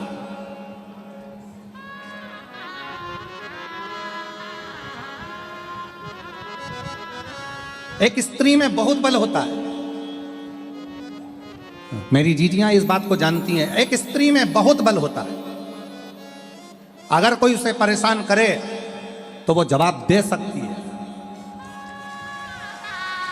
एक स्त्री में बहुत बल होता है, अगर उसे परेशान किया जाए तो वो जवाब दे सकती है, पर वो जवाब देने के लिए सबसे पहले अपने पति की ओर देखती है, अपने साथ में अपने भाई की ओर देखती है, अपने पिता की ओर देखती है।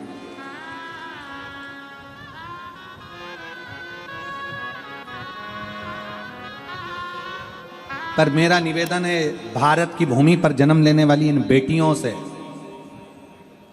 भारत की भूमि पर जन्म लेने वाली इन बेटियों से मेरा निवेदन है,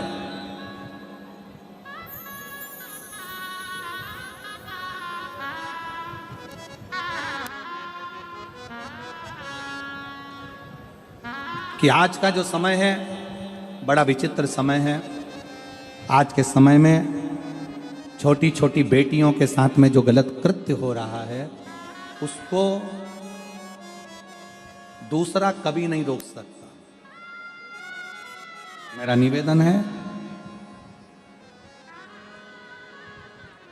इतने अपराध हो रहे हैं, इन अपराधों को सरकार कब तक रोकेगी?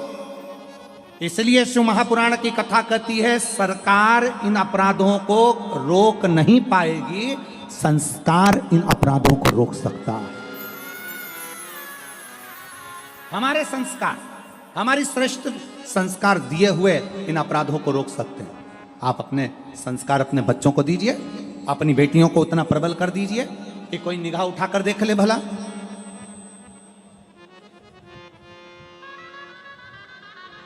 हमारे संस्कार श्रेष्ठ होंगे तो हमारे आने वाली पीढ़ियां सुधरती सवरती चली जाए, सुधरती सवरती। अंधकासुर ने जैसी माता को देखा, माता को क्रोध आया, शिव जी की ओर देखा, शंकर भगवान ने काल भैरव प्रकट किया, काल भैरव प्रकट किया तो उस काल भैरव ने अंधकासुर का संहार कर दिया।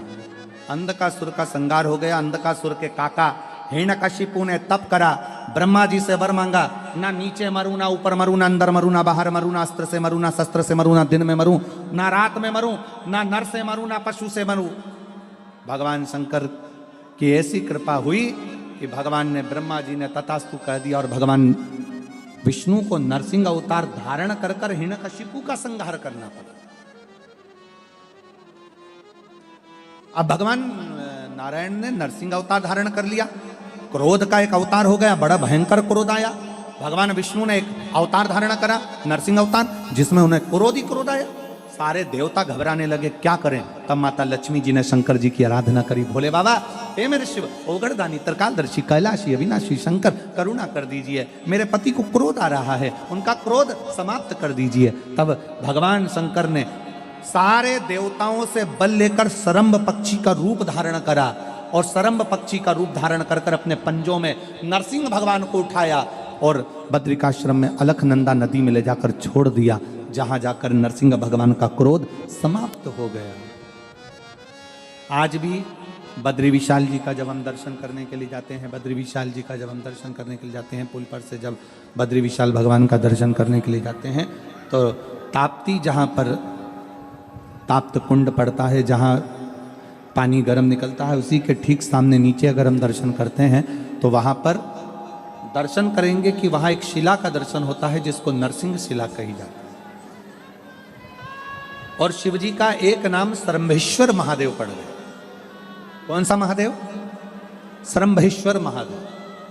शिव महापुराण की कथा कहती है जिसके घर में बहुत ज्यादा संख्या में क्रोध आता हो, पति को, पत्नी को, परिवार में, कुटुंब में, नातों में, रिश्तों में, कहीं बहुत इतना क्रोध, इतना गुस्सा, इतना झगड़ा, सास बहू झगड़ रही, भाई भाई झगड़ रहा, रिश्तेदार झगड़ रहे, आपस में क्रोध क्रोध क्रोध क्रोध। तो शिव महापुराण की कथा कहती है कि घर में से एक लोटा जल जब हम शंकर जी को चढ़ाने के लिए जाएं तो श्रम्भेश्वर महादेव के नाम से चढ़ाएं। चढ़ाने के बाद उसी में से थोड़ा सा जल लेकर अपने घर के पीने वाले मटके में या जहां पानी पीते हैं उसमें आचमन के रूप में उसको लेना प्रारंभ करें।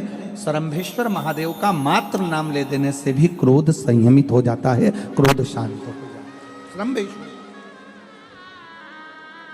एक बार सभी उस नाम का स्मरण करेंगे। कौन से महादेव हैं? जम के बोलो जरा, सरम्भेश्वर महादेव। बोल श्रंबेश्वर महादेव की जय। हर हर महादेव। श्रंबेश्वर महादेव का स्मरण किया। आगे वर्णन आया है भगवान शंकर के सुंदर स्वरूपों का, 12 ज्योतिर्लिंग का स्मरण कराया गया। प्रथम में भगवान शिव का प्रथम ज्योतिर्लिंग श्री सोमनाथ जी का वर्णन किया। गुजरात की इस पवित्र भूमि पर सौराष्ट्र में 2 ज्योतिर्लिंग स्मरण आते हैं। पहला सोमनाथ, दूसरा 2 ज्योतिर्लिंगों का स्मरण। और ये गुजरात की पवित्र धरा, संतों की, साधुओं की, तपस्वियों की ये पवित्र भूमि है, पवित्र धरा। जिस गुजरात की भूमि पर मेरे भगवान कृष्ण द्वारिका के नाथ बनकर विराजमान हुए हैं, ये वो पवित्र भूमि है। ये सूरत नगर, जहां मेरी मां भगवान सूर्य नारायण की बेटी ताप्ती निरंतर बहती रहती है, ऐसी पवित्र। तो वो कहते हैं ना,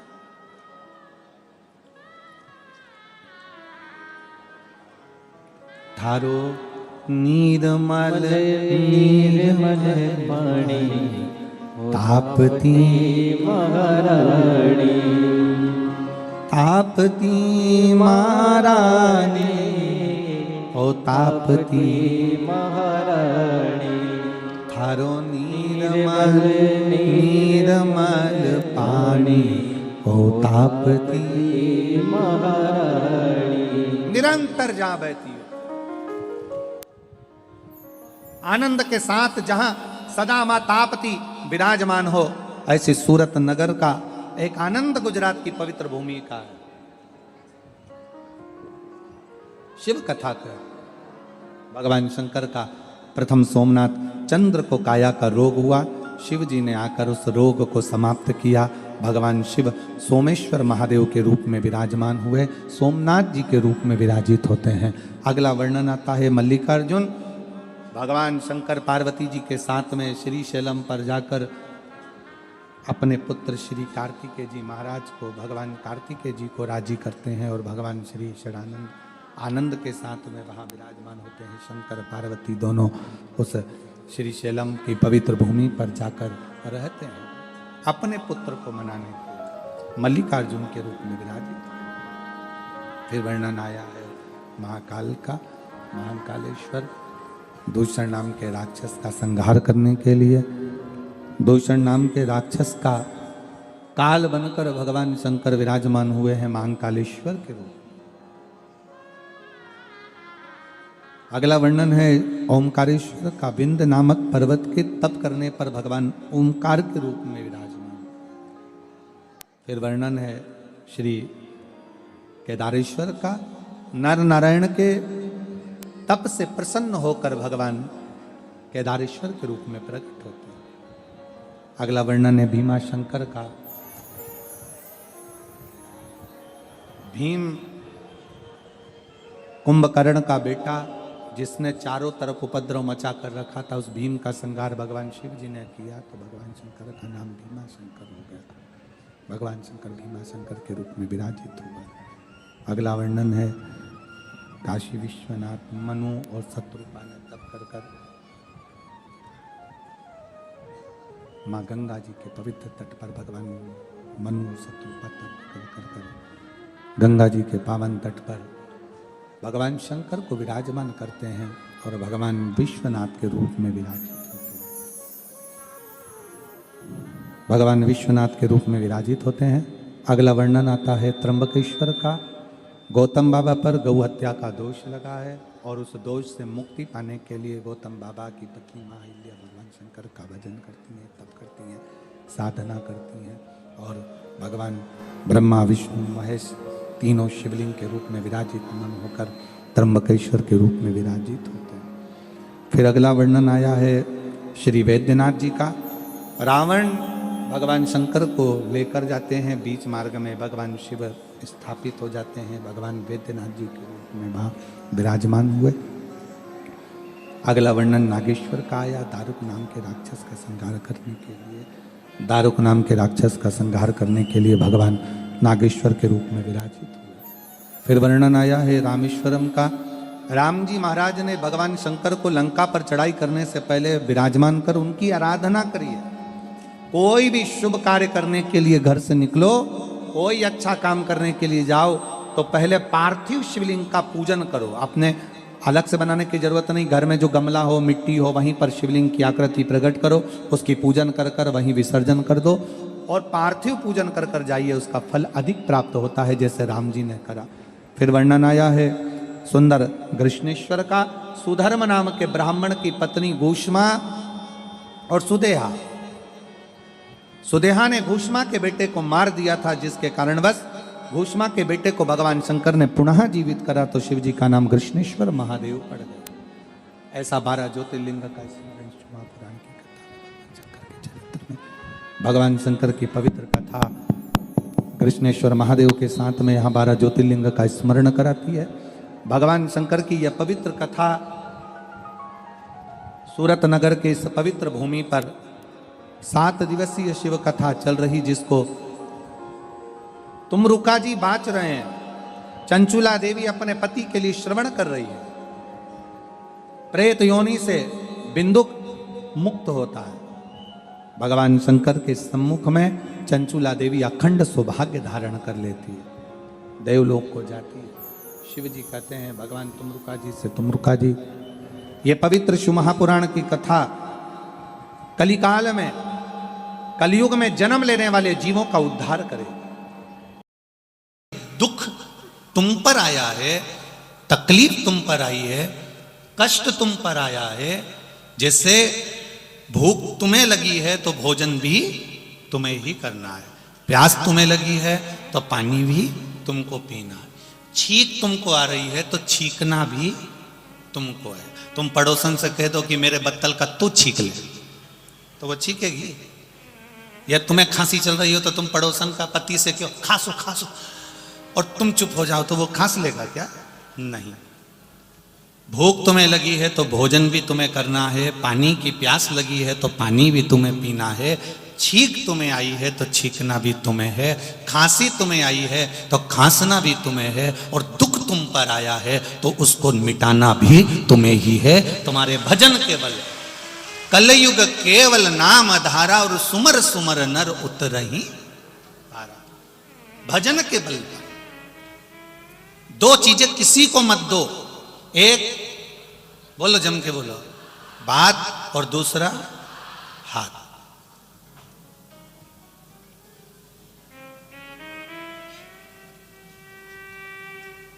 अब किसी को तुमने हाथ दे दिया,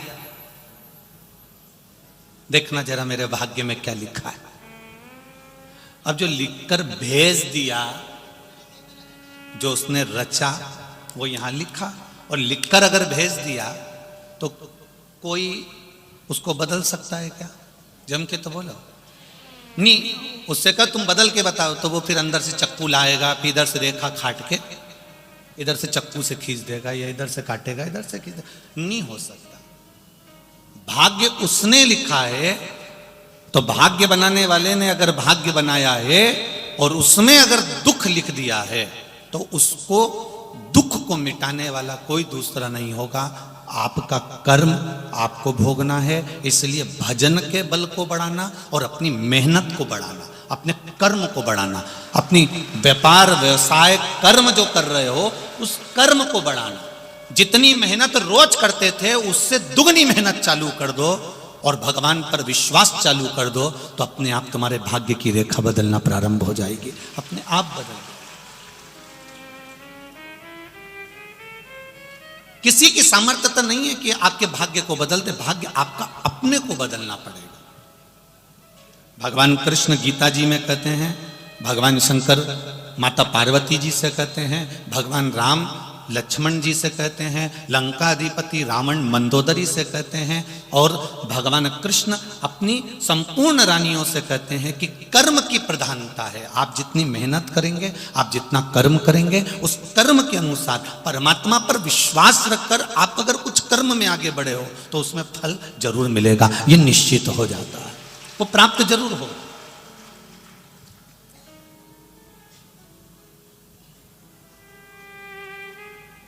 घर में बैठ के केवल आंसू बहाने से मेरा तो कोई साथी नहीं दे रहा, मैं तो बड़ा दुखी हो गया, मेरी जिंदगी तो यूं ही बेकार हो गई, ये बोलने से कोई साथ नहीं देगा,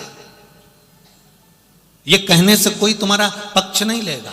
ये आंख के आंसू पोंछकर तुम्हें अपने कार्य के प्रति जागरूक होना पड़ेगा, तुम्हें जाना पड़ेगा, मेहनत करना पड़ेगा।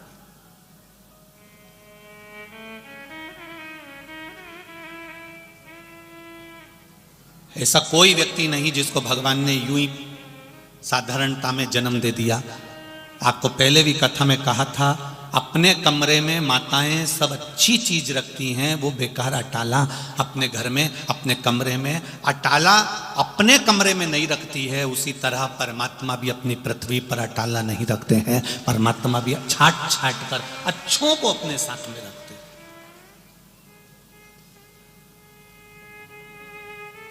किसी के आगे जाकर अपने दुख का रोना मत रो।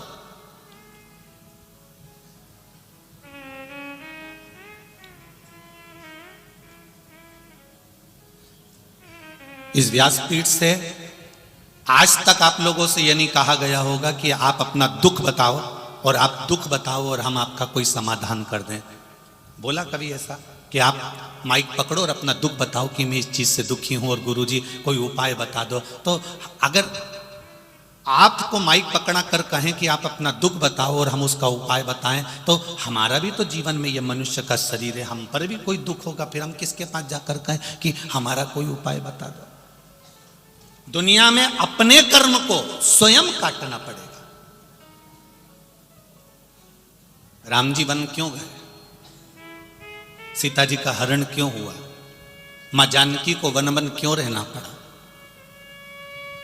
भगवान कृष्ण को अपना गांव छोड़कर दूसरे गांव क्यों जाना पड़ा?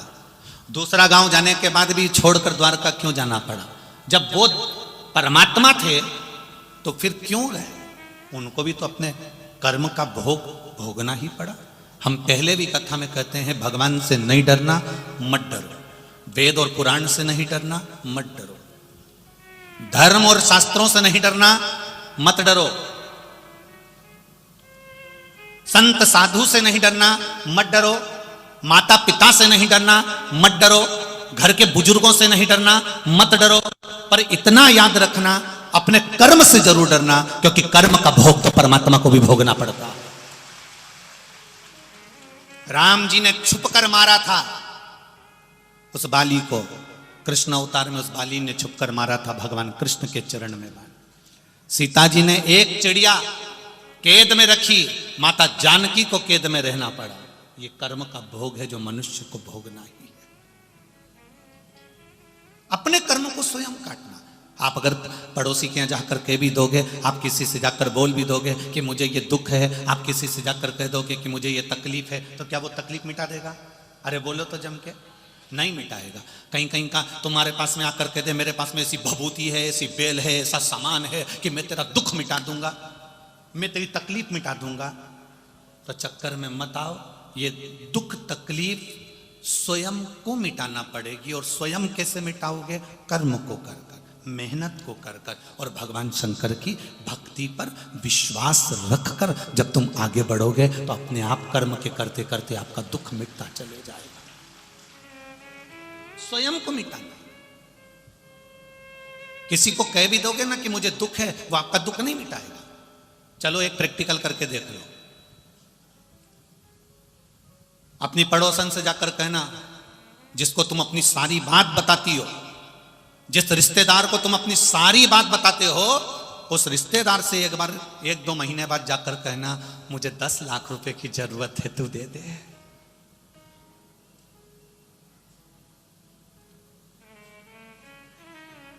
जम के बोलो जरा। नहीं देगा ना? नहीं, तुम्हारे गांव में ऐसा हो तो बता दो।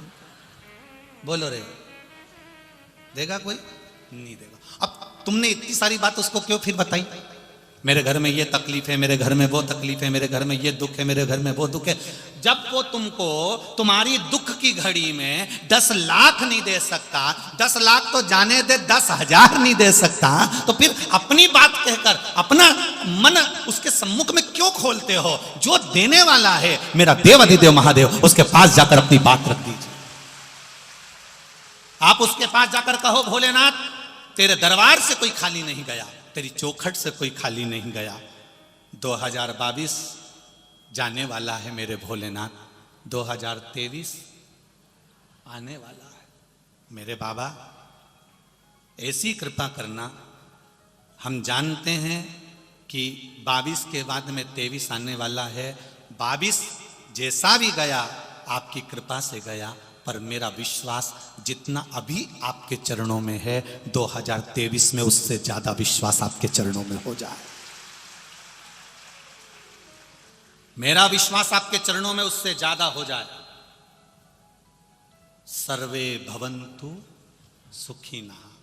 मेरा गांव, मेरा घर, मेरा मोहल्ला, मेरी सोसाइटी, मेरी कॉलोनी, मेरा गांव, मेरा प्रदेश, मेरा देश, मेरा राष्ट्र और संपूर्ण विश्व का कल्याण हो जाए, ऐसी कृपा मेरे महादेव कर देना।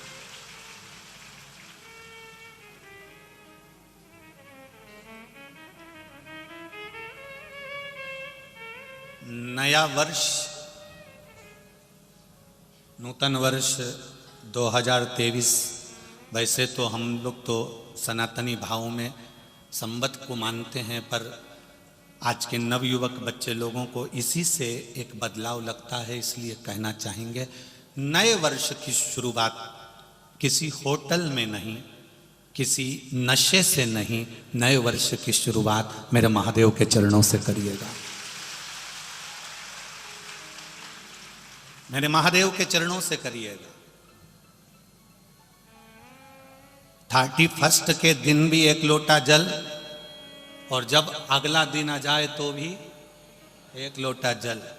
और बाबा से कहना 22 से 23 में तू लेकर आया है, मुझे उम्मीद है जिंदगी के हर पहलू में मुझे आगे तू लेकर जाएगा।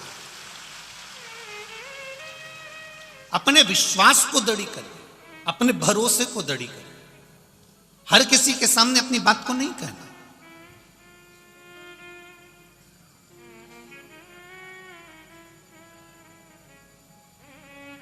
क्यों अपनी बात को हमारे किसी के सामने कहें? पहले नंबर पर बात और दूसरे नंबर पर हाथ। ये हाथ भी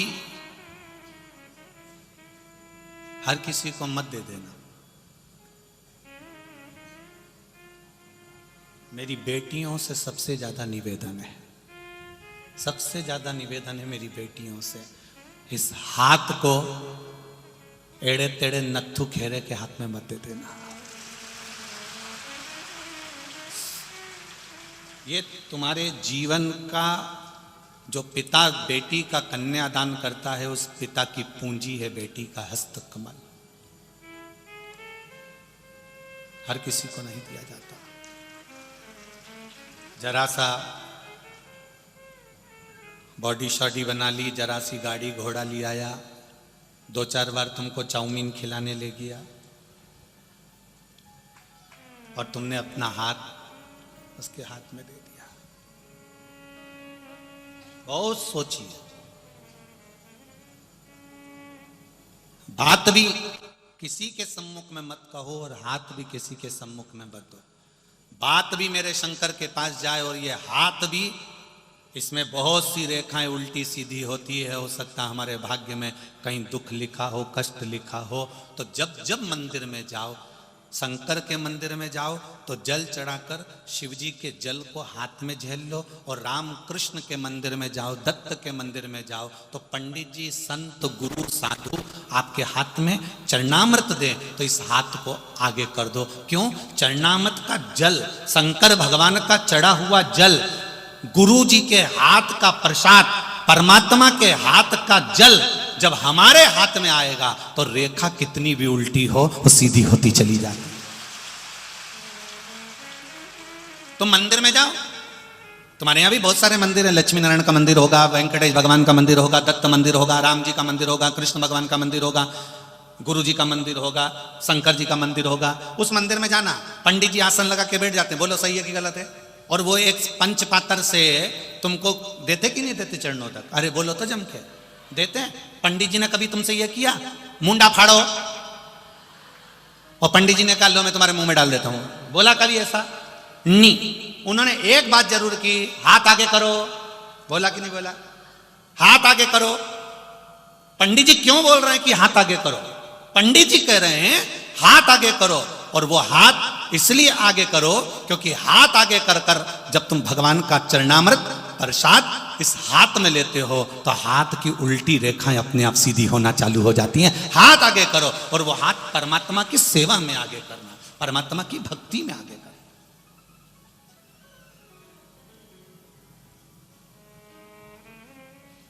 चरण और आचरण दोनों में अंतर है। चरण तुम्हें मंदिर तक लेकर चले जाएंगे, और आचरण भोलेनाथ तक लेकर चले जाएंगे। अंतर है दोनों। चरण तुम्हें मंदिर तक ले जाना है, चरण तुम्हें शिव कथा तक ले जाना है, चरण तुम्हें गुरु के दरवाजे तक ले जा रहे हैं, चरण तुम्हें परमात्मा की चौखट तक ले जा रहे हैं, चरण तुम्हें तीर्थ तक ले जा रहे हैं, चरण तुम्हें सदगुरु की शरणागति तक लेकर जा रहे हैं। पर तुम्हारा आचरण, तुम्हारा व्यवहार, तुम्हारा भजन, तुम्हारा स्मरण, तुम्हारी भक्ति और तुम्हारा भगवत कीर्तन, तुम्हारा किया गया अच्छा कर्म तुम्हें भगवान के करीब लेकर जा रहा है। मंदिर तक ले जाने की गारंटी इन चरण की है, पर परमात्मा तक ले जाने की गारंटी इस आचरण की है, इस मन की है, इस चित्त की है। परमात्मा तक आचरण लेकर जाएगा। हम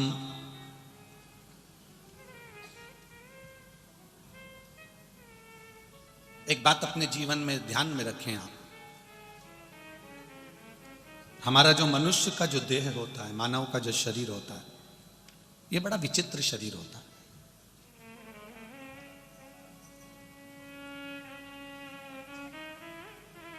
बड़ा विचित्र शरीर। कई लोग कहते हैं बिस्तर अच्छा नहीं है ना, इसलिए नींद नहीं आ रही।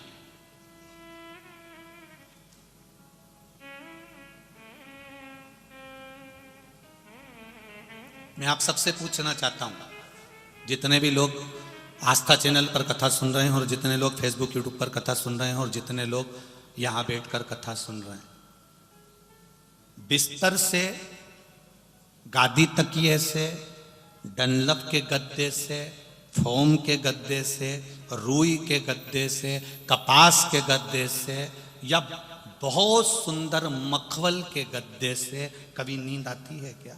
नींद हमेशा दिल के सुकून से नहीं आ सकती।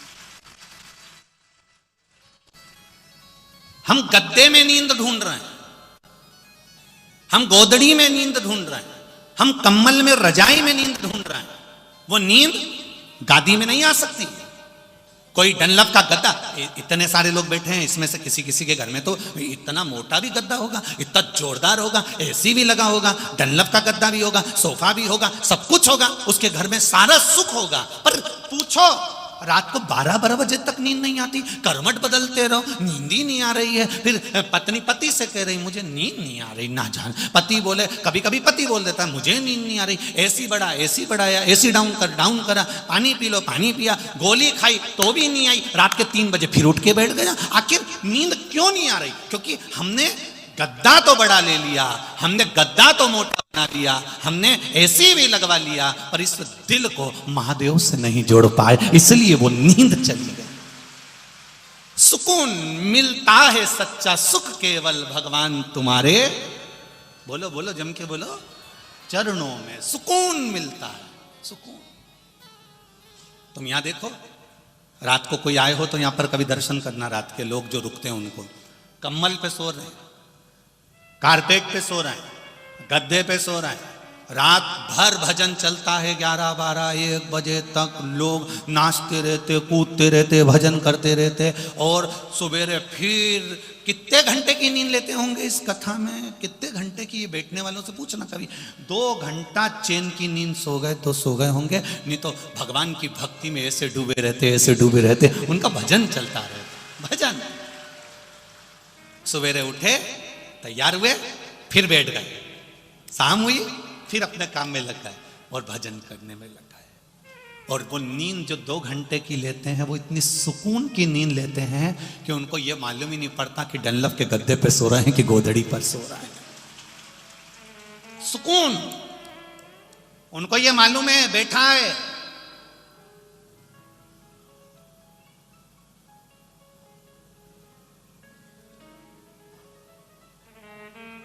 कोई लोग कह रहे थे, गुरुजी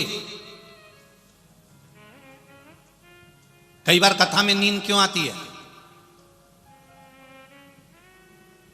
भजन में नींद क्यों आती है, शादी में तो नींद ही नहीं आती, किटी पार्टी में तो नींद ही नहीं आती, कहीं जन्मदिन की पार्टी हो, होटल में पार्टी हो तो 12, 1, 2 बजे तक तो कोई नींद का काम ही नहीं है।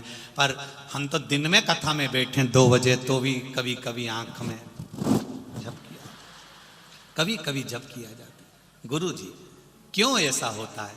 हमने कहा बच्चा पूरी मोहल्ले में खेलता रहता है, बच्चे को कहीं नींद आती है मोहल्ले में? बोलो बोलो जम के, नहीं आती। वो बच्चा पूरे मोहल्ले में खेलने के बाद अपने घर आता है, माँ की गोद में बैठता है, पापा की गोद में बैठता है, पिता की गोद में बैठता है। माँ की गोद में बैठते से, पिता की गोद में बैठते से ही पिता माता उसके ऊपर हाथ रखते हैं और बच्चा गोदी में ही सो जाता है। वो बच्चा गोदी में सो गया, पूरे मोहल्ले में कहीं जाकर नहीं सोया, सोया तो माँ की गोद में, पिता की गोद में सोया। उसी तरह उस बच्चे को जो सुकून मिलता है वो माता और पिता की गोद में मिलता है, और आपको जो सुकून मिलता है वो शिव महापुराण की कथा में मिलता है। इसलिए थोड़ी थोड़ी कभी कभी, थोड़ी थोड़ी कभी जब आ भी जाए तो कोई बुरी बात नहीं है। समझ लेना आज मेरे पिता ने, मेरे भोलेनाथ ने हाथ रख दिया है, इसलिए सुकून में सो रहा। मेरी माँ की गोद में आज मुझे सोने का मौका मिला है, सुकून।